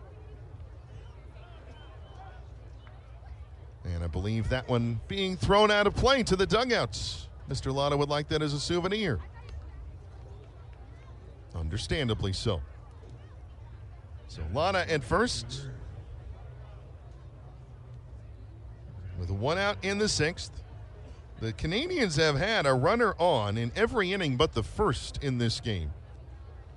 Tri-City still up 1-0 though, as the first pitch into Brennan Orff, the now right fielder, taken for a strike 0-1. Started the game in left, but right field is where Alexi Hernandez was, and again he ejected for arguing balls and strikes in the 4th. The 0-1 comes in high, fastball missing, a ball and a strike. We mentioned earlier a word of a great play in Anaheim. Joe Adell taking a home run away from Cal Raleigh of the Seattle Mariners. The Angels leading 1-0 in the 7th at the Big A, trying to even up that series at a game apiece.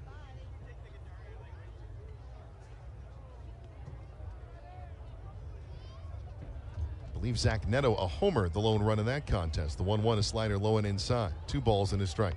Just doing that from viewing a social media post. So just working in the dark there. But from the picture, I believe that is what happened, and indeed it was. The pitch popped high in the air, third base side, foul out of play. Landing in the general admission seat, still a ball and 2 strikes as all the respective children of the Tri-Cities gathered here at Giesa Stadium tonight, finding their way back to their families after Dusty's dash. Redner set, still the 1-2. Outside, 2 balls and 2 strikes as Lada was dancing up and down the line. There is action now in the Tri-City bullpen. I believe it is the right-hander Kyle Roche beginning to loosen down there.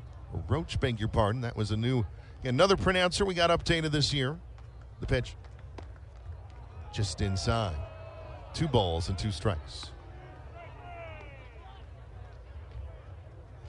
I do believe that is Roach warming up down there. Full count pitch now coming to Brendan Orff. Another guy with some pop. Lada at first. We'll see if he goes. He does. The pitch fouled straight back. The hit and run on, or Orff trying to protect the runner making his way to second. 1-0 Tri-City here in the 6th. This has been a tight ball game. It was tight yesterday too. Lead flipped 3 different times in the game. As Redner once more sets the 3-2. Orff pops it foul. Lada was not going that time. As that one sailing over the netting, third base side and out of play.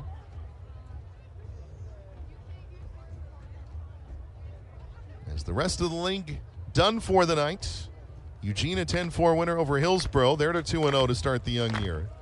The Everett Aqua Sox even up there set with the Spokane Indians, defeating Spokane 3-2 tonight in Spokane Valley. Another 3-2 pitch on the way here. Instead of throw over to first, Lada diving in safely. As this is coming up the 9th pitch of this plate appearance between Redner and Orff. Orff has walked twice tonight. Runner goes, the pitch. Swing and a miss, strike 3. Throw down to second. They've got him. Strike him out, throw him out, double play. Again, Ortiz applying the tag. And the Dust Devil defense coming up big again. Juan Flores catching his second runner of the night, trying to swipe second. The inning is over. No runs, a hit, no errors, and nobody left. We go to the bottom of the 6th. 1-0. Tri-City the score. This is Dust Devils baseball. We take a lot of pride in the success of our Tri-City Dust Devils, just like the folks at CO Energy, an independent franchise of Pacific Pride. With quality gasoline, non-ethanol premium, and diesel fuel, Pacific Pride's 24-hour fully automated fueling stations are modern, clean, and well-lit. And the frequent fueler's special access card provides security, control, and itemized billing. No lost receipts, no unauthorized purchases, no guesswork. Just hundreds of convenient Pacific Pride sites throughout the U.S. At Pacific Pride, we fuel the winners, and your company can join the team. So get a handle on your commercial fueling needs with Pacific Pride. Open your account today at CO Energy, an independent franchise of Pacific Pride, with offices in Pasco, Spokane, Yakima, and surrounding areas.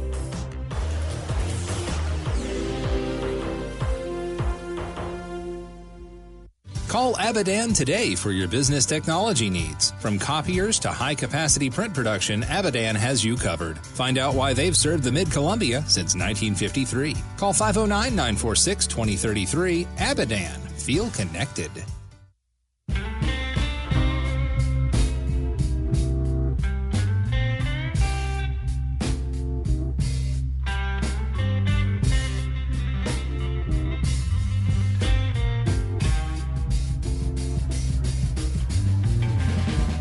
Ryan Nicholson to lead things up for the Dust Devils here in the bottom of the sixth inning. Tri-City with a 1-0 lead over Vancouver. Danny Thompson Jr. continuing in relief for the Canadians. First pitch taken low, 1 ball and no strikes. It's Thompson, the second pitcher of the night for the Canadians. Tri-City's used 3 so far, and a 4th warming up in the pen. The pitch to Nicholson, a fastball catching the lower part of the zone to even the count at a ball and a strike for the Dust Devils. Tyler Bremner, second overall pick, making quite a debut, the 1-1. Nicholson pops it foul, third base side. Out of play, a ball and 2 strikes. Bremner, 3 innings, scoreless, perhaps obviously. A hit, a walk, 6 strikeouts. He'll get no decision tonight, but it was a great performance. The 1-2, missing outside, 2 balls and 2 strikes. Alex Martinez, an inning that was a bit of a rocky ride, but got to a safe destination. And Zachary Redner, 2 scoreless innings. He now the pitcher of record with 2-2. Nicholson lines one deep down the left field line, and it'll land a foot foul. Maybe 2 feet foul. Oh, so close to being either a very long single or perhaps a double. Maybe would have seen if Nicholson wanted to test the throwing arm of J.R. Freethy deep in the left field corner. Nicholson 0 for 1. He walked his last time up. That was in the 3rd. Had 2 hits last night. Here's Thompson Jr. looking in from the windup, the 2-2. Nicholson a grounder to the right side. Backhanded by Maddox Lotta to his right. His throw to first is in time for the first down of the bottom of the 6th.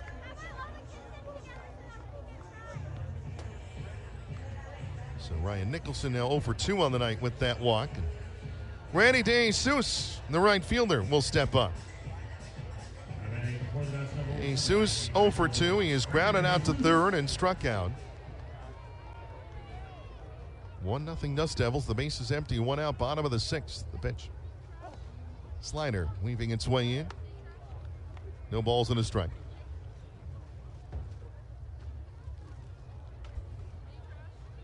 As Thompson Jr. ready, the 0-1. Swing and a miss. 0-2.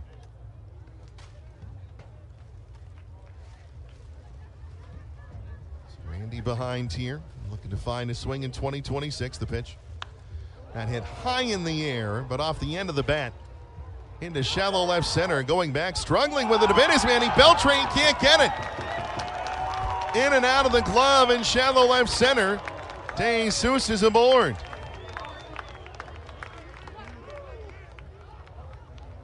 And the E goes up on the board. E6 charged to Beltran as he lost that one in the twilight sky of the Tri-Cities.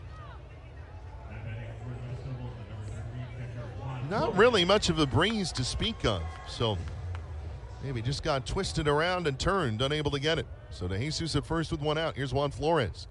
Throw over to first. Oh, boy, that was close, but in the end, the ball ends up out of the glove of the first baseman, Carter Cunningham. Believe the call was safe regardless, but Jesus maybe caught leaning just a little there. He extends a pretty large lead off the first base bag. Thompson Jr. sat in the stretch. First pitch now to Flores. It's low, it skips in, bouncing up all the way to the backstop of the third base side. That'll allow Jesus to move up to second. So an error and a wild pitch.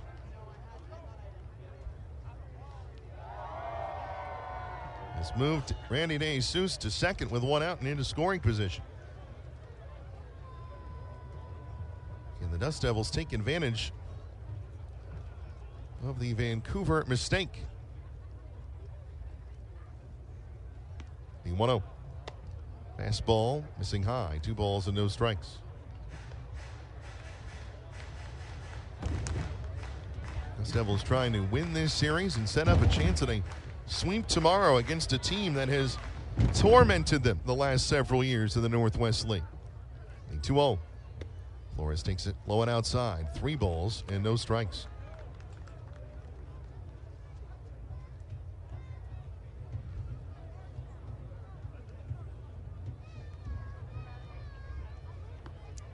Jesus a decent lead there. Maddox Lotta trying to keep him closer to second. The 3-0. Taken inside corner for a strike. 3-1. So 2 chances, it seems, for the Dust Devils to try to get a second run home. Jorge Ruiz on deck for Tri-City. The 3-1 pitch. Outside, ball 4. Thompson Jr. misses with a slider.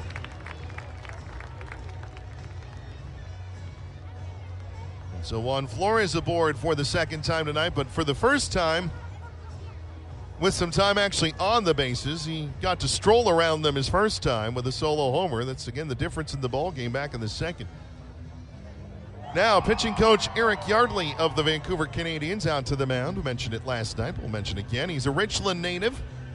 Told a good crowd here this weekend for Eric Yardley. Former Bomber. I guess always one, really. Out to have a word with Danny Thompson Jr. and now making his way back to the dugout. Not really stalling for time to let somebody get loose. There are a bunch of guys starting to loosen down in the bullpen, but none of them threatening to throw just yet. This is Thompson Jr.'s inning here. Unless the Dust Devils can extract a bit of pain here. 1-0 Dust Devils. Bottom of the 6th inning. Randy Jesus at second. Juan Flores at first. Thompson Jr. set. And he will step off before the clock expires. Third baseman Kendry Chirinos is playing up at the edge of the grass in case Ruiz wants to lay a bunt down. He's known to be a speed man who can try to cause that sort of havoc on the base paths. The pitch. Ruiz takes it outside. 1 ball and no strikes. Mention that 1:30 game tomorrow. The pitching matchup for the Dust Devils. It'll be righty Jefferson Vargas returning to the Tri-City rotation and making his debut this year. He'll take on righty Colby Holcomb of the Canadians. Again, 1:30 the start time. The pitch. Fastball taken by Ruiz for a strike. Bringing the count square at 1-1.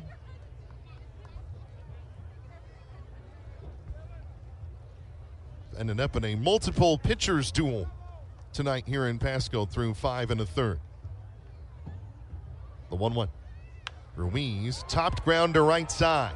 Lotta to second for 1. There'll be no throw to first as Ruiz beats it easily. Randy Jesus up to third on the fielder's choice.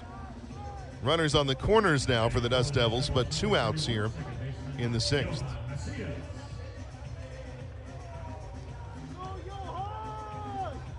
Johan Macias will come up. Macias 1 for 2. A line drive single his first time up. Grounded out to short. That was the call anyway. Looked as though he was safe from here. Macias very likely should be 2 for 2, but that's baseball in life sometimes. 1-0 Tri-City in the 6th. Runners on the corners, 2 out. First pitch outside. Fastball missing 1-0. 4-6 is the scoring on the fielder's choice, by the way. putting Ruiz on at first. Jorge now 0 for 3 tonight. The 1-0 pitch now to Macias. Switch hitter on the left-hand side. Swing and a miss. As that curved in on the hands to bring it even at a ball and a strike. Caleb Bartolero, designated hitter on deck for the Dust Devils, the 9-man in the order. Thompson Jr. ready, the 1-1.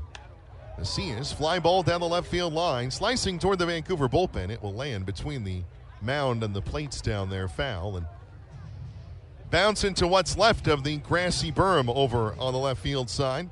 There's still a decent amount of room for kids to run around, play some catch. Just not as much as there was. 1-2 now, the count to Yohan Macias. They could use that single they got in the second. The 1-2.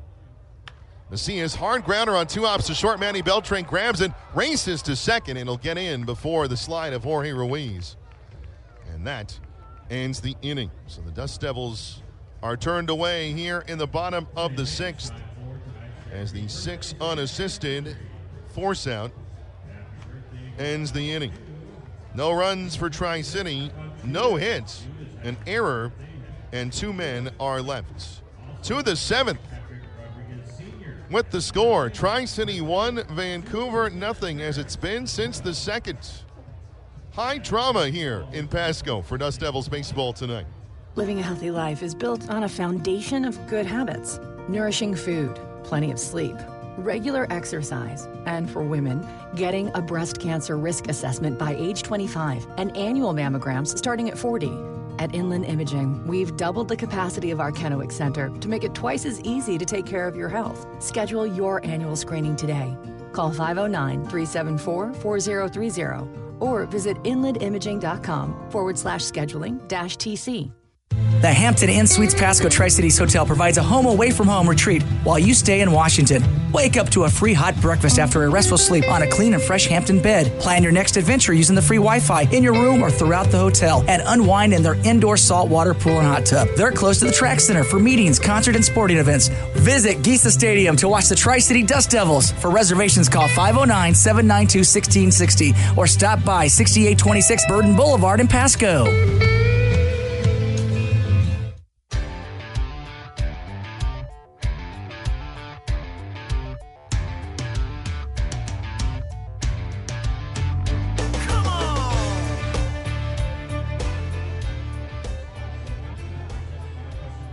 Right-hander Kyle Roche takes over for the Tri-City Dust Devils. And again, I said it. It is, in fact, Kyle Roche on the mound.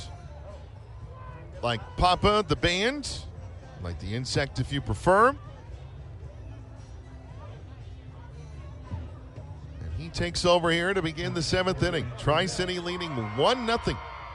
And Kendry Chirinos, third baseman at the plate. First pitch for the man from Braintree, Massachusetts, inside. 1 ball and no strikes. Kyle coming up late in the year last year for the Dust Devils. The 1-0 comes in. Fastball again. This time a strike. 1-1. Kendry Chirinos, Hayden Gilliland, and Manny Beltran. The 6, 7, 8 for Jose Mayorga's Canadians here in the 7th. The 1-1. Breaking ball. Beautiful curve. Chirinos coming up empty. 1-2.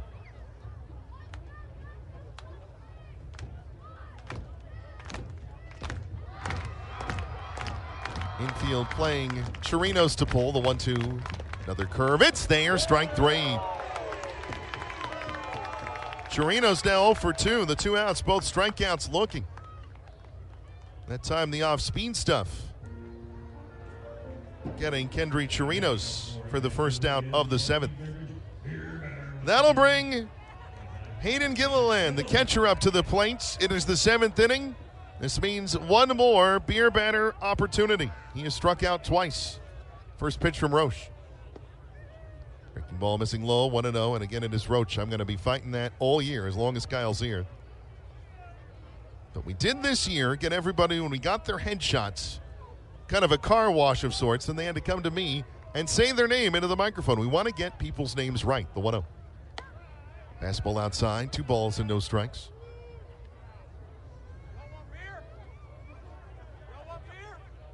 Braintree just outside of Boston, Massachusetts. Played collegiately at Franklin Pierce College. 2-0. Swing and a foul tip at the plate. 2 balls and a strike. Franklin Pierce, the only president from the state of New Hampshire, and also for whom Pierce County in western Washington is named, where Tacoma sits. Last year, Roach 5-1, a 4.43 ERA between Inland Empire and Tri-City. 2-1 for the Dust Devils. The 2-1 pitch. Fastball, swing, and a miss, strike 2. And the crowd hoping for one more discounted brew at Hayden Gilliland's expense. Nothing personal, only business.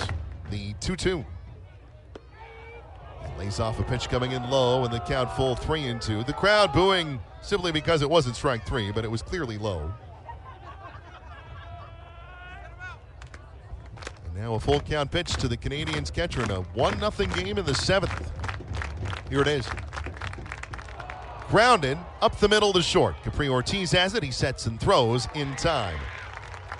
2 outs in the 7th. No third discounted brew. Still, for the fans here at Kisa Stadium, that's 4 in 2 games. That time, just a garden variety 6-3 groundouts.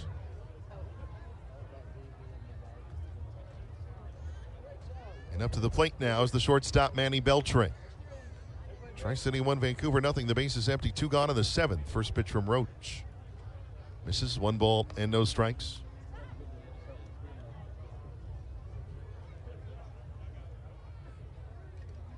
Sky's fully dark here now in Pasco, Kennewick, and Richland. The 1-0. Beltre high in the air to left. Going back, Jorge Ruiz shy of the warning track. He makes the catch. And the inning is over. Cooler night in April. That ball's caught. Perhaps June or July, maybe not. But it is April. And so the inning is over. Kyle Roach, a 1-2-3. Top of the 7th. Time for us to stretch here at Kisa Stadium. We've gotten there with a little bit of speed. That's because the score remains the Dust Devils 1, the Canadiens nothing, and this remains Dust Devils baseball. We all have someone we love, like the favorite lyric in our favorite song. You can't imagine life without them. Cancer screening tests can help keep the person you love around longer by detecting changes before cancer develops, or catch it early when it may be easier to treat. And many tests are available for free or are covered by insurance. It's time to sound like a broken record. Tell all your friends and family, I love you. Get screened. Visit cancer.org/getscreened to learn more. After my wife died, I felt like I lost everything, including my love of fishing. But one day, my granddaughter called, and I realized I still had a lot to look forward to. I got referred to a psychiatrist who explained depression can happen to anyone. Getting help doesn't make me weak. It makes me stronger. I just wish it made me better at fishing. Mental health care is working for Diego. See what it can do for you at mentalhealthcareworks.org. A message from the American Psychiatric Association Foundation.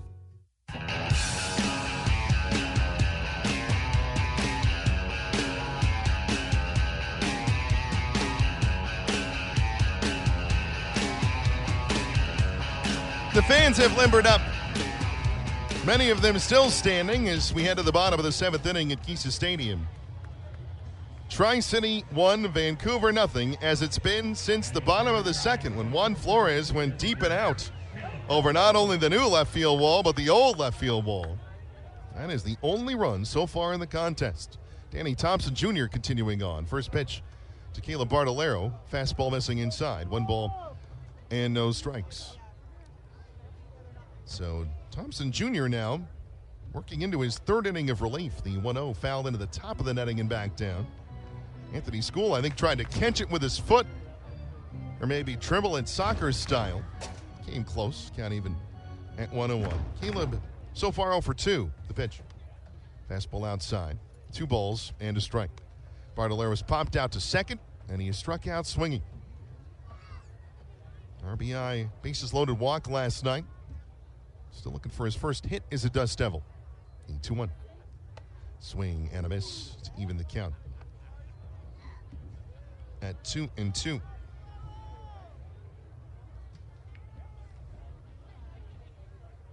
Thompson Jr. from the wind.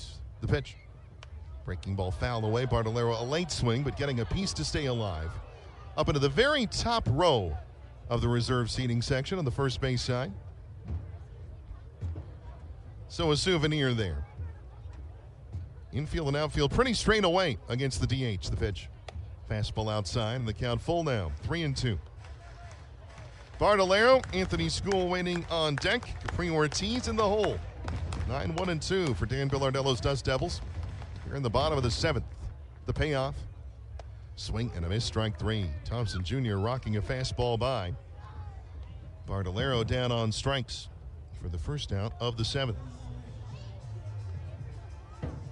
That's the 3rd strikeout for Danny Thompson Jr. tonight. There's still nobody throwing in the bullpen right now for Vancouver. There's been stretching, but this is a longer outing for the righty from New Bern, North Carolina. Anthony School watches a cutter missing in, 1-0. That is New Bern, B-E-R-N, which would alert me to the possibility that perhaps some Swiss immigrants founded that place. The 1-0. Swing and a miss. Pitch with some drop in the count, even at a ball and a strike. Bern, one of the largest cities in Switzerland. Didn't think we'd be talking about that tonight, but here we are, the 1-1. Swing and a miss, strike 2. That again off speed. School chasing after it. He trails a ball and 2 strikes. 1 for 3 tonight, School. He struck out swinging twice. He's also lined a single to right center. The 1-2. Swing and a miss, strike 3. Thompson Jr. in a bit of a groove now. As he gets School on strikes. Make it now 4 strikeouts this evening, and 2 of them of School. 2 outs in the bottom of the 7th. Tri-City 1, Vancouver nothing. The base is empty for the shortstop Capri Ortiz. Ortiz has been aboard twice, but only gets credit for 1. First pitch to him, fastball, strike 1. Capri flew out to center his first time up. Ranged on a fielder's choice, stole his 3rd and 4th bags of the year in the 3rd, singled his last time up. The 1 into center. The center fielder, Matthew Valet, a little back and to his left, makes the catch of the line drive. And the inning is over. Well struck by Ortiz.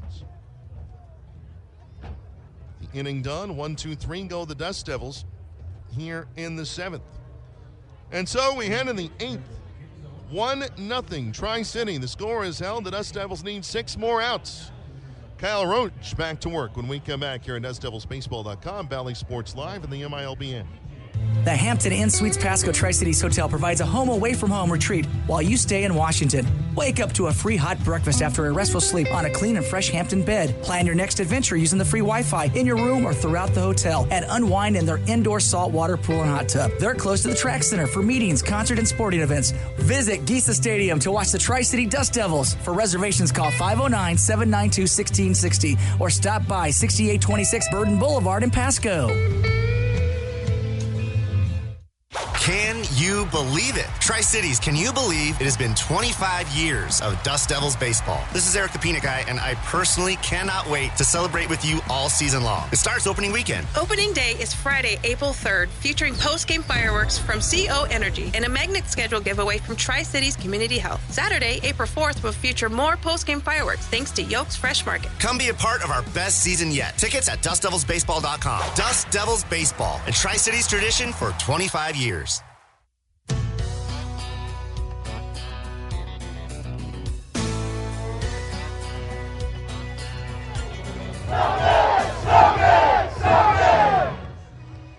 Fans in good spirits here at Giza Stadium. Tri-City leading Vancouver 1-0 as we head to the 8th inning. And Kyle Roach ready to go. Ready to take on the center fielder Matthew Valet. 9-1-2 for Vancouver in the 8th in their red and white Canadiens jerseys, gray road pants. Tri-City in their special 25th season jerseys, navy with beige pinstripes. First pitch from Roach. Fastball outer half for a strike, 0-1. Tri-City across the front. The 25th season cap as well. Navy, Dusty the Dust Devil, the TC on the front, beg your pardon. And the beige brim, the 0-1 in there again, 0-2. Valet is single through the hole on the right side of the infield in the 5th his last time up. He's also struck out swinging, 1 for 2. The pitch. Shot down the left field line. Fair ball inside the line, heading for the left field corner. Valet rounding first, heading for second. He'll get there without a throw. It's a leadoff double for the 9-man of the Vancouver order to start the 8th.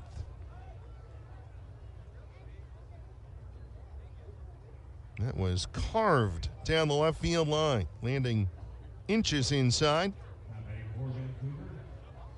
So now, we'll see what Jose Mayorga has in store here. The Canadians are not known for being a small ball operation. They're also not known for trying to steal a lot of bases, but we've seen a couple of steals tonight. Also, 2 times Juan Flores catching a runner stealing.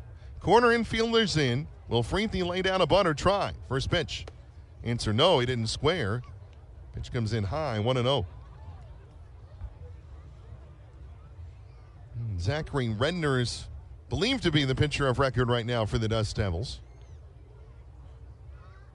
Daniel Ganner on the hook, the starter for Vancouver at the moment. It's the 1-0.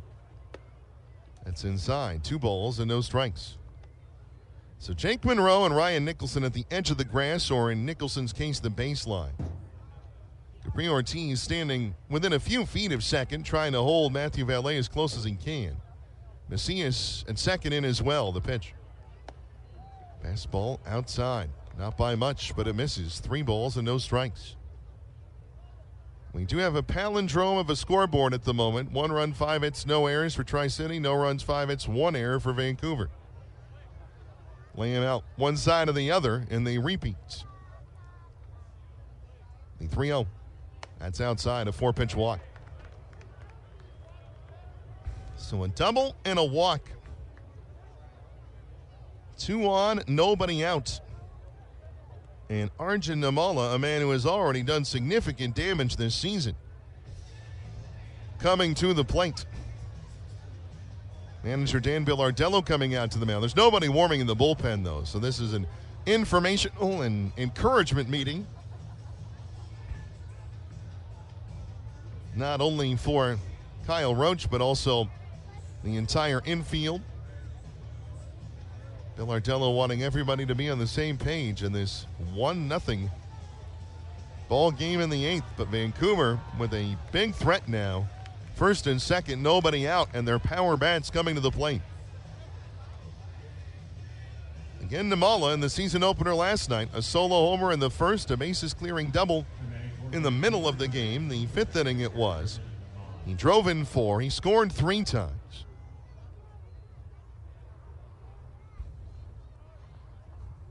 Would very much doubt that he would be someone to lay down a bunt here in this moment, but Tri-City ready just in case. As Roach comes set in the stretch, checking Valet at second. First pitch. Breaking ball missing. 2 balls and no strikes. So I must have missed a pitch timer violation, or so 2-0 the count. So here is now that delivery. Fastball popped in the air on the infield. Juan Flores having a look, going back behind home plate, tracking it. On the warning track, he makes the catch. A huge first out potentially for the Dust Devils here in the 8th, as the runners have to hold. Flores going back, tracking that one, and then as pop-ups tend to do, coming back toward the infield. And he makes the catch for the first out. That'll bring Carter Cunningham to the plate. First and second, 1 out now. Top 8, 1-0 Tri-City. Huge moment in this ball game. First pitch to Cunningham. Breaking ball, swing and a miss. The curve, 0-1. This has definitely looked to be set up for Dan Billardello and crew anyway, to have Roach get through the 8th, ideally, and then somebody take on the 9th for the save. The 0-1.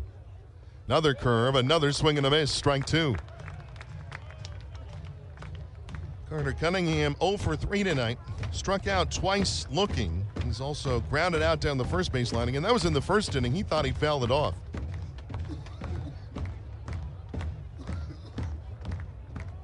As Cunningham steps out.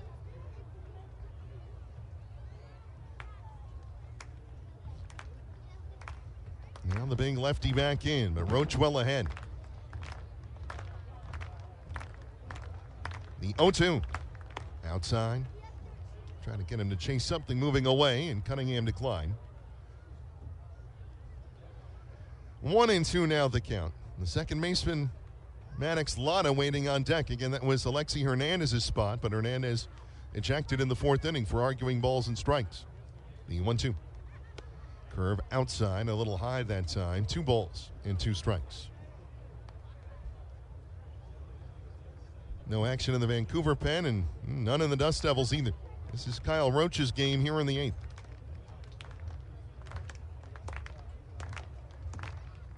As he settles in the stretch.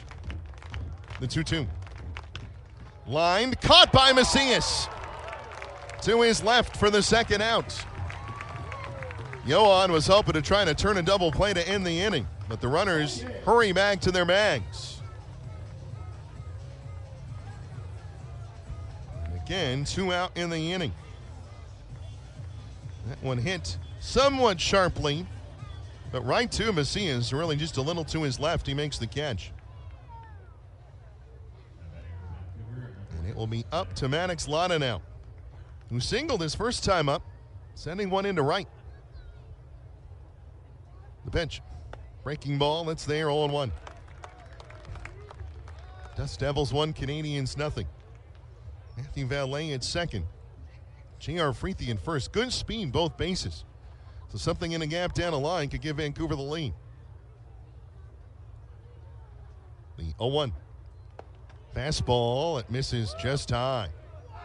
A ball and a strike. Juan Flores held that there an extra beat. See if Patrick McMorris might reconsider. Umpires very rarely do, though. Can't even hit a ball and a strike. Roach ready. He checks Valet at second. The 1-1. Curveball low and outside. 2 balls and a strike. Certainly, if you're Kyle Roach, this is the guy you want to go after. Brennan Orff. Another powerful lefty waiting on deck. You're looking to get this out right here.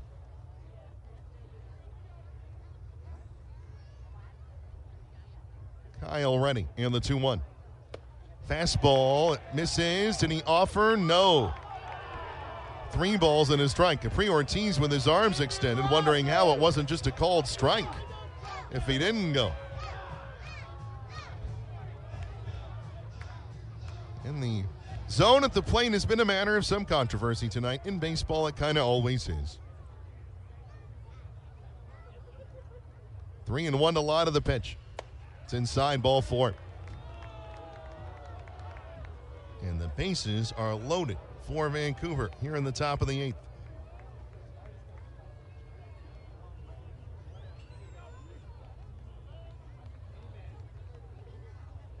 So you have Valet to third, Freethy is second, and now Lotta at first. So that's good speed, all 3 bases. And if anything got away, potentially the tying run could score there. Here is Brennan Orff. First pitch. Curve outside, 1-0. Tri-City 1, Vancouver nothing. Bases loaded for the Canadians with 2 outs in the top of the 8th. Outfield playing somewhat back. Infield playing Orff to pull. Roach set, the 1-0. Fastball, inner half, it's there, 1-1. Brennan Orff, 2 walks tonight, a stolen base, and a strikeout swinging. That was his last time to the plate against Zachary Redner. The 1-1. Fouled straight back. Big cut from Orff. Got a piece, but Roach ahead now. 1 ball and 2 strikes. And really not much of any breeze. Just the tip of the American flag hanging down, but waving in that light breeze. The bright lights of Pasco and Kennewick in the foreground. The 1-2.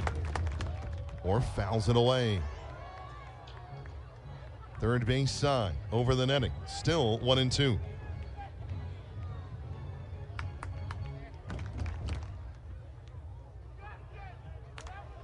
In the bottom of the 8th for Tri-City, it'll be Monroe, Nicholson, and DeJesus, the 3-4-5. The 1-2. Swing and a miss, strike 3. Roach gets Orff with a curveball, and Kyle gets into trouble, and he gets out of it. Vancouver leaves the bases loaded for the second time tonight. Big pitch from Kyle Roach, the inning over. No runs, 1 hit, no errors, 3 are left. Vancouver has left 8 on base tonight. We go to the bottom of the 8th inning. It is still Tri-City 1, Vancouver nothing, and this is still Dust Devils baseball. Who's on first? At Tri-Cities Community Health, you come first. Your local community health center for over 40 years, our experienced team of medical, dental, and behavioral health specialists provide personalized care tailored to your individual needs. TCCH pharmacies are located in Pasco, Kennewick, and Richland, offering free prescription delivery. You'll always receive the highest level of care in a timely manner, regardless of your financial situation. Our teamwork means better care and better health, and the ultimate winner is you. Make Tri-Cities Community Health your home base for all of your healthcare needs. Go to mytcch.org to schedule an appointment or learn more. Living a healthy life is built on a foundation of good habits. Nourishing food, plenty of sleep, regular exercise, and for women, getting a breast cancer risk assessment by age 25 and annual mammograms starting at 40. At Inland Imaging, we've doubled the capacity of our Kennewick Center to make it twice as easy to take care of your health. Schedule your annual screening today. Call 509-374-4030 or visit inlandimaging.com/scheduling-TC.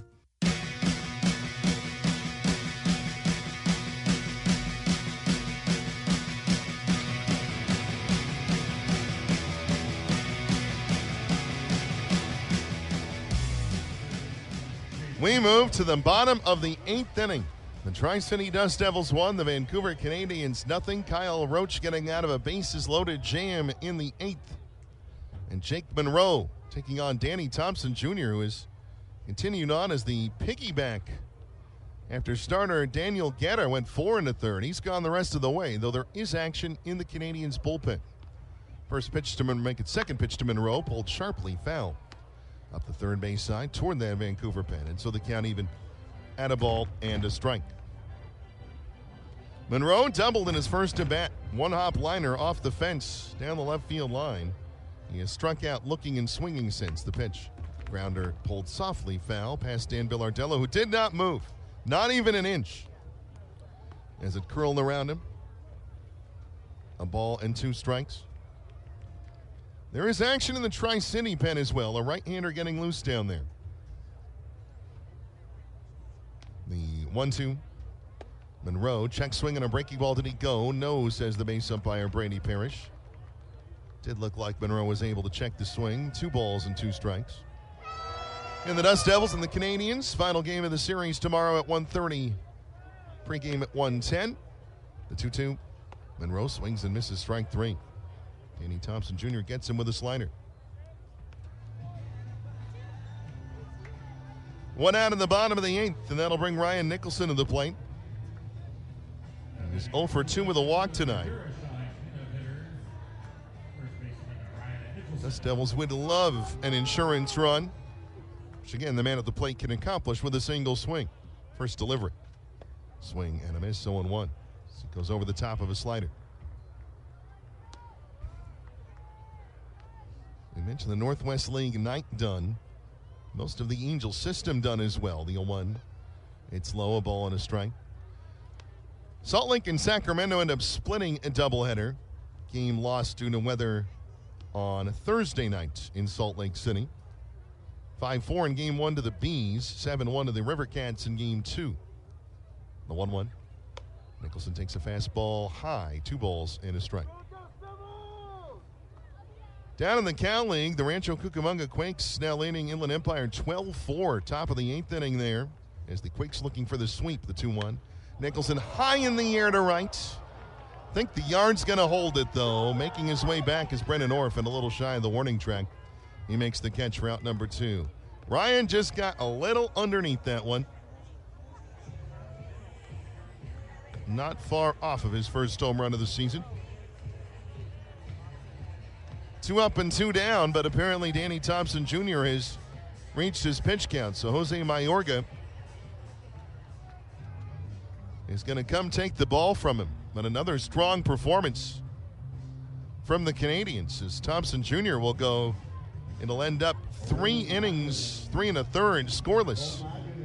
And he will hand it off to a right-hander coming in. So we'll take a break with 2 outs and the bases empty in the bottom of the 8th inning. The score, Tri-City 1, Vancouver 0. Thanks again for checking out Tri-City Dust Devils baseball tonight. Man, I loved playing high school sports growing up. And it's fun being a fan now, don't get me wrong, but sitting in the stands feels like I'm missing out on all the action, you know? I wanted to get back in the game, so I signed up to be a high school official. It takes me back to my playing days. I'm supporting students, and I get paid to make the big calls. Do you want to see the game up close? Sign up to become an official in Washington at highschoolofficials.com. Everybody knows you shouldn't retire until you're 65. Buying a house? 20% down or nothing, bud. It's easy. Put your money into savings and never touch it. There's a lot of questionable money advice out there. For financial knowledge that can help you reach your version of success, come to Gisa Credit Union. We can walk you through everything you need to feel confident about your finances. There's a healthier approach to money. Find it at Gisa Credit Union. Gisa is an equal opportunity lender.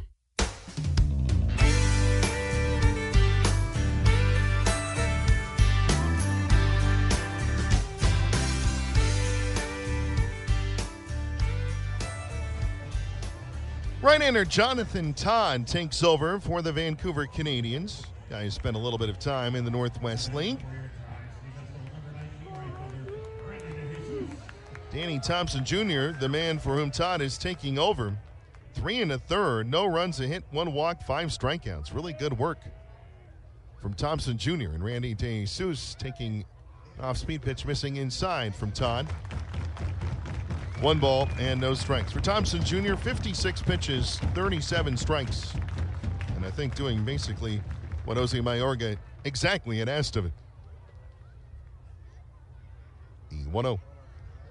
Swing and a miss. And that's some movement and some velocity. Count even in a ball and a strike. Jonathan Todd, also from North Carolina, Reensville, North Carolina to be precise. 6'6", 225. It's been a 2 out of 3 pretty large dudes on the mound for the Seas tonight. The 1-1. Breaking ball catches the upper part of the zone for strike 2. Can't help but note Jonathan Todd, a little bit of flair on the cleats. I don't know whether those are gold flecks involved, but they're picking up the stadium lights. The 1-2. Slider at the top of the zone, strike 3. Randy DeJesus is down looking. Jonathan Todd, 1 batter, job done, inning over. The Dust Devils retired in order. And so we head to the 9th inning with the right-hander Lucas Malstead coming in to try to get the final 3 outs for the Dust Devils. We go to the 9th. Tri-City 1, Vancouver 0. Don't go anywhere. This is Dust Devils baseball. Now. We tend not to think about now. We dream about tomorrow, relive yesterday. But right now in front of us is victory over cancer. Right now, cancer research funded by the V Foundation is leading to better treatments and saving lives. Victory over cancer is there for the taking by you, because today's cancer research is tomorrow's victory. Learn more at v.org. Don't give up. Don't ever give up. Celebrate the history of our national pastime at the National Baseball Hall of Fame and Museum in Cooperstown. See priceless treasures that'll bring your baseball memories to life. Connect with events that have shaped and changed the game and our country. Our stories to tell, your memories to share. Plan your visit today at baseballhall.org.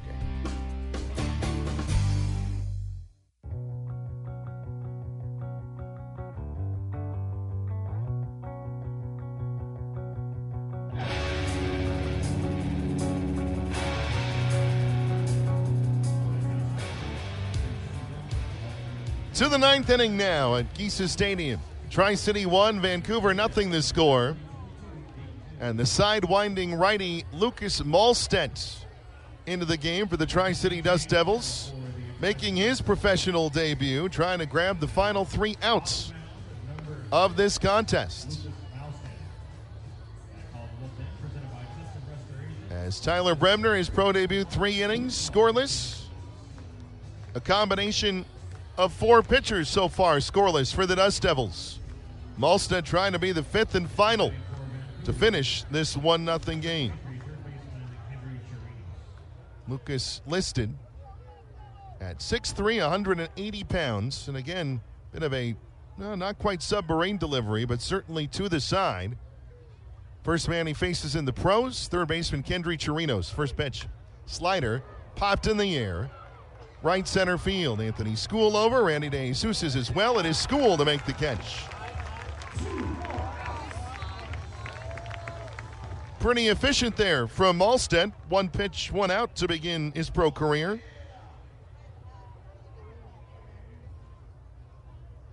And so Malstedt on the board.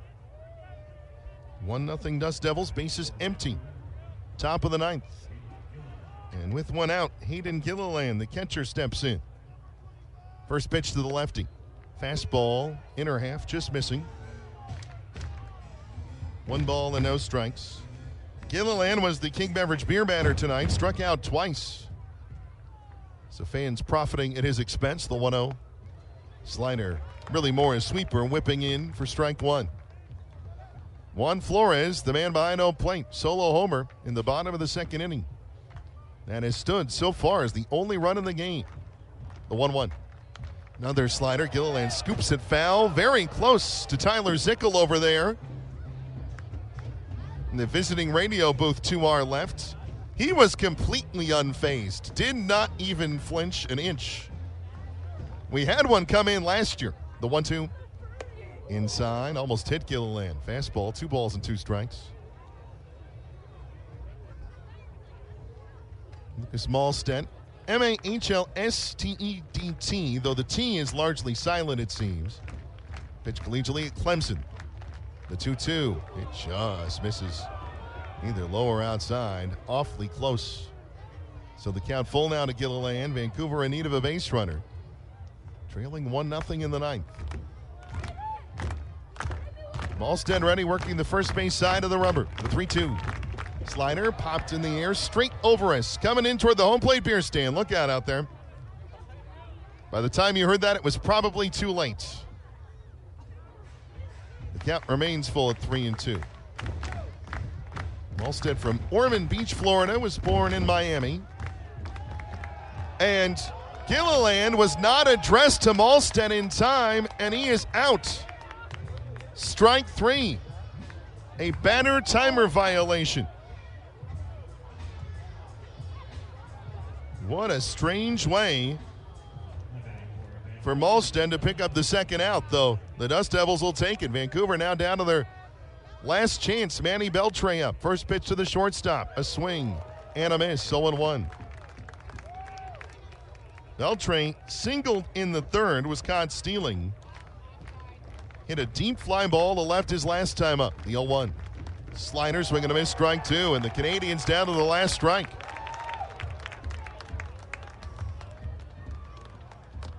Believe a crowd of nearly 2,000.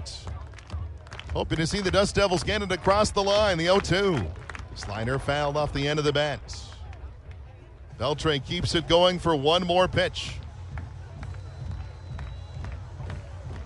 Malstedt looking for his first save in his first pro outing. The 0-2. Slider, Beltray lays off it this time. Misses outside, 1 ball and 2 strikes. Infield playing Beltray to pull. The outfield is too slightly. Jorge Ruiz pretty deep in left, remembering the last at bat. The 1-2. In on the hands, fouled away down the third base line. Toward the end of the Vancouver dugout, actually. I think Beltray actually either in need of a new bat or some piece of equipment. It is indeed a new bat that he has need of.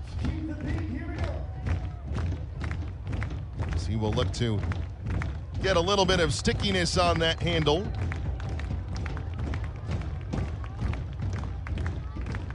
And they have sprays and things to apply. Some folks like the regular old pine tar.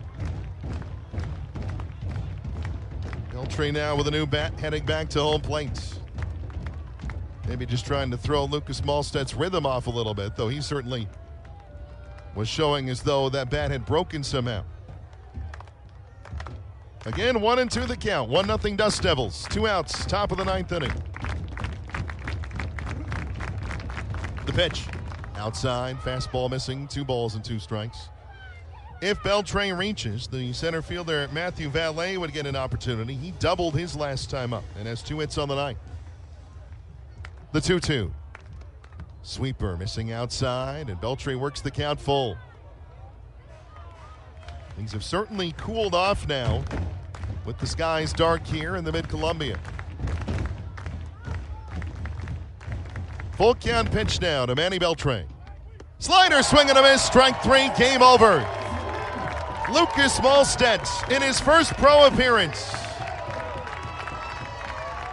3 outs and a save, and the Dust Devils defeat the Vancouver Canadians tonight by a final score of 1-0.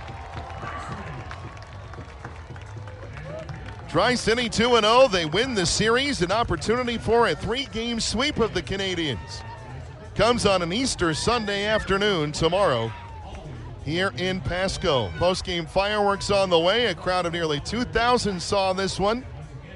And again, Tri-City wins it by a score of 1-0. A 5-man combined shutout getting it done for the Dust Devils tonight.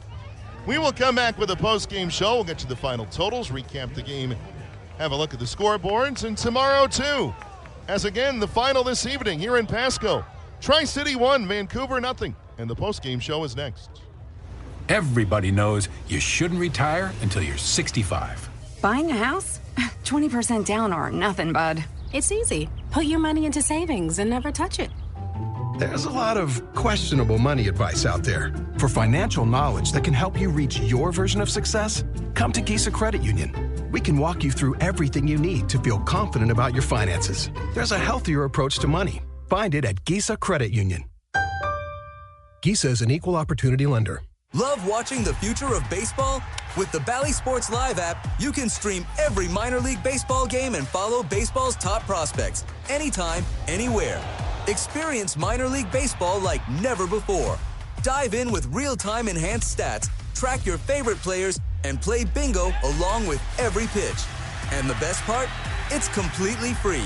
Download the Bally Sports Live app on your phone or connected device to start watching now.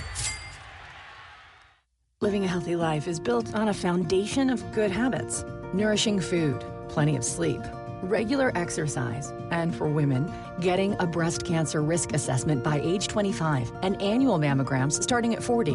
At Inland Imaging, we've doubled the capacity of our Kennewick Center to make it twice as easy to take care of your health. Schedule your annual screening today. Call 509-374-4030 or visit inlandimaging.com/scheduling-TC.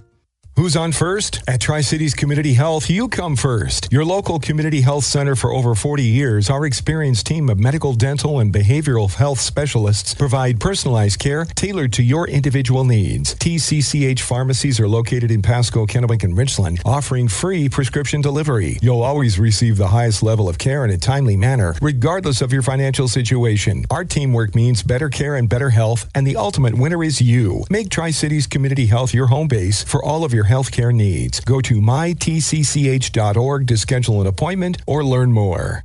The Hampton Inn Suites Pasco Tri-Cities Hotel provides a home away from home retreat while you stay in Washington. Wake up to a free hot breakfast after a restful sleep on a clean and fresh Hampton bed. Plan your next adventure using the free Wi-Fi in your room or throughout the hotel, and unwind in their indoor saltwater pool and hot tub. They're close to the track center for meetings, concert, and sporting events. Visit Giesa Stadium to watch the Tri-City Dust Devils. For reservations, call 509-792-1660 or stop by 6826 Burden Boulevard in Pasco. Call Abadan today for your business technology needs. From copiers to high-capacity print production, Abadan has you covered. Find out why they've served the Mid-Columbia since 1953. Call 509-946-2033. Abadan. Feel connected. Time now for the Tri-City Dust Devils postgame show. With the final totals and a recap of the game, once again, here's Doug Taylor. The minimum number of runs required to have a game conclude here tonight at Giesa Stadium.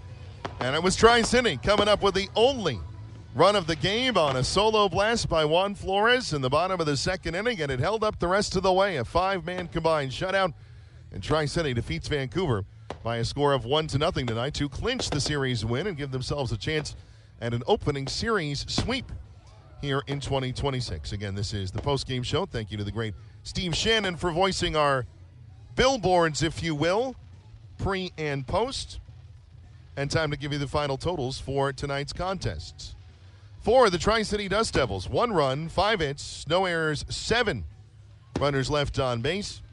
For the Vancouver Canadians, no runs, 5 hits, 1 error, 8 men are left on. Zachary Redner, in his Dust Devils debut, gets the victory for Tri-City.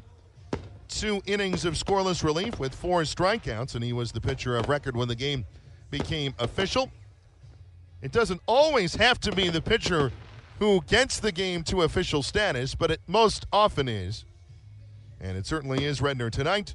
He 1-0 on the year. Daniel Guerra gets the loss, the starter for Vancouver, as he's the man who gave up the homer to Juan Flores.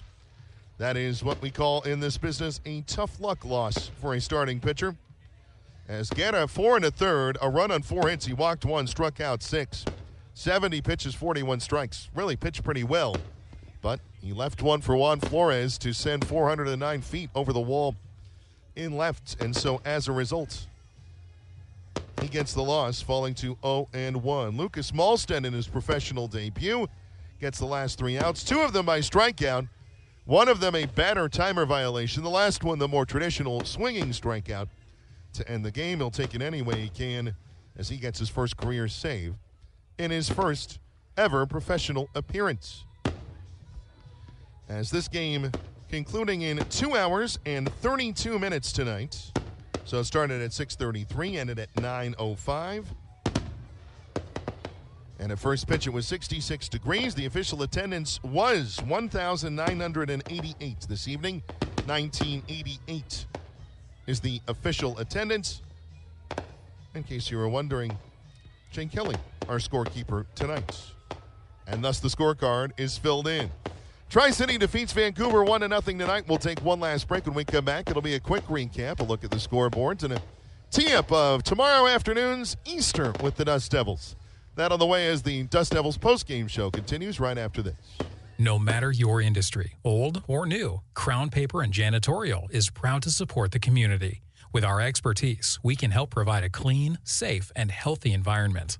Whether you need a consultation for your sustainability objectives or simply have a nasty stain on the carpet, we are here to help.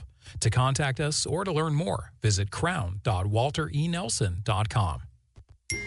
Okay, text from the wedding planner. She's talking about a cake pop mural. Ah, exciting.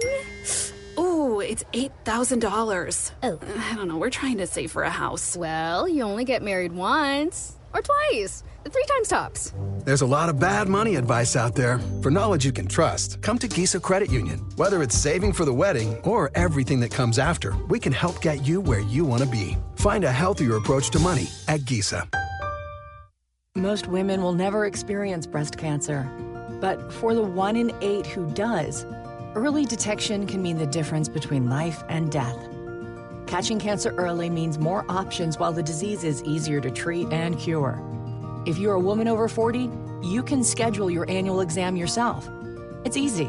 Just call Inland Imaging at 509-374-4030. Don't put it off.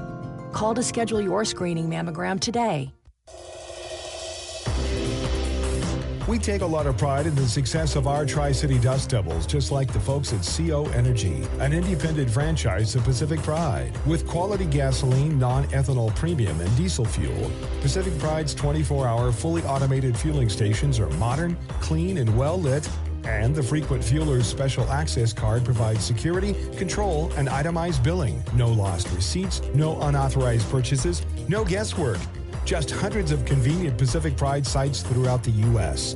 At Pacific Pride, we fuel the winners, and your company can join the team. So get a handle on your commercial fueling needs with Pacific Pride. Open your account today at CO Energy, an independent franchise of Pacific Pride, with offices in Pasco, Spokane, Yakima, and surrounding areas.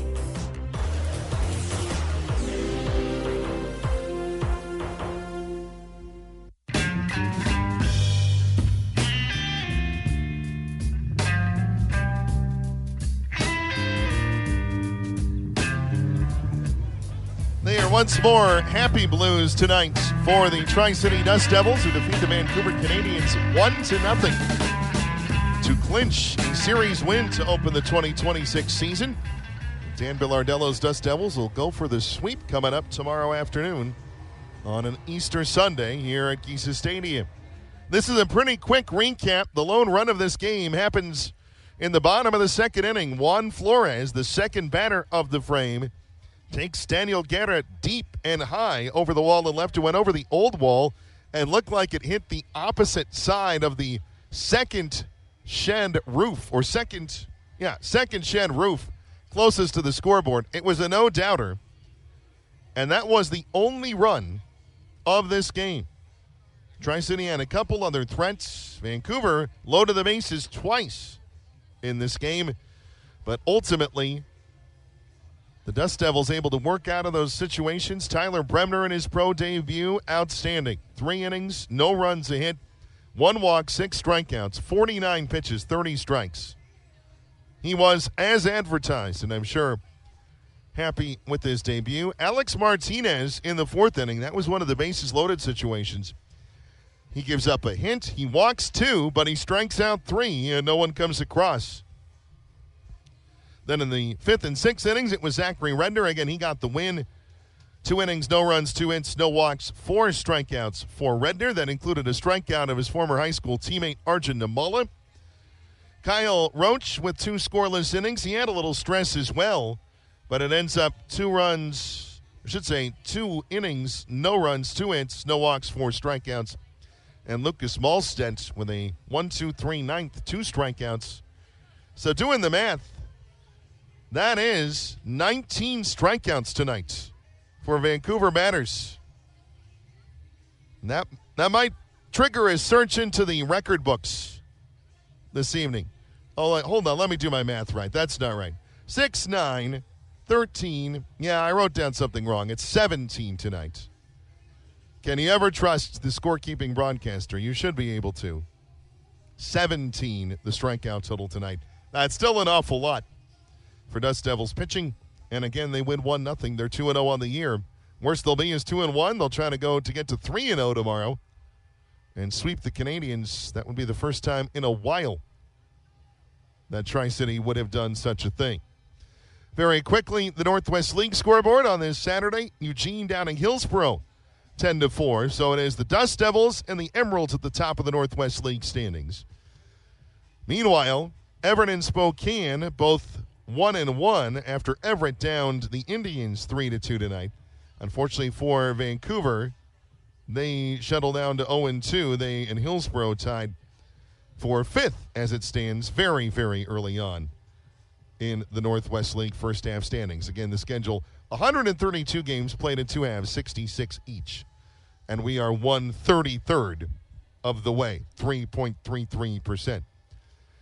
In the Angel system tonight, it was a very good evening as Salt Lake and Sacramento at the AAA level split a doubleheader.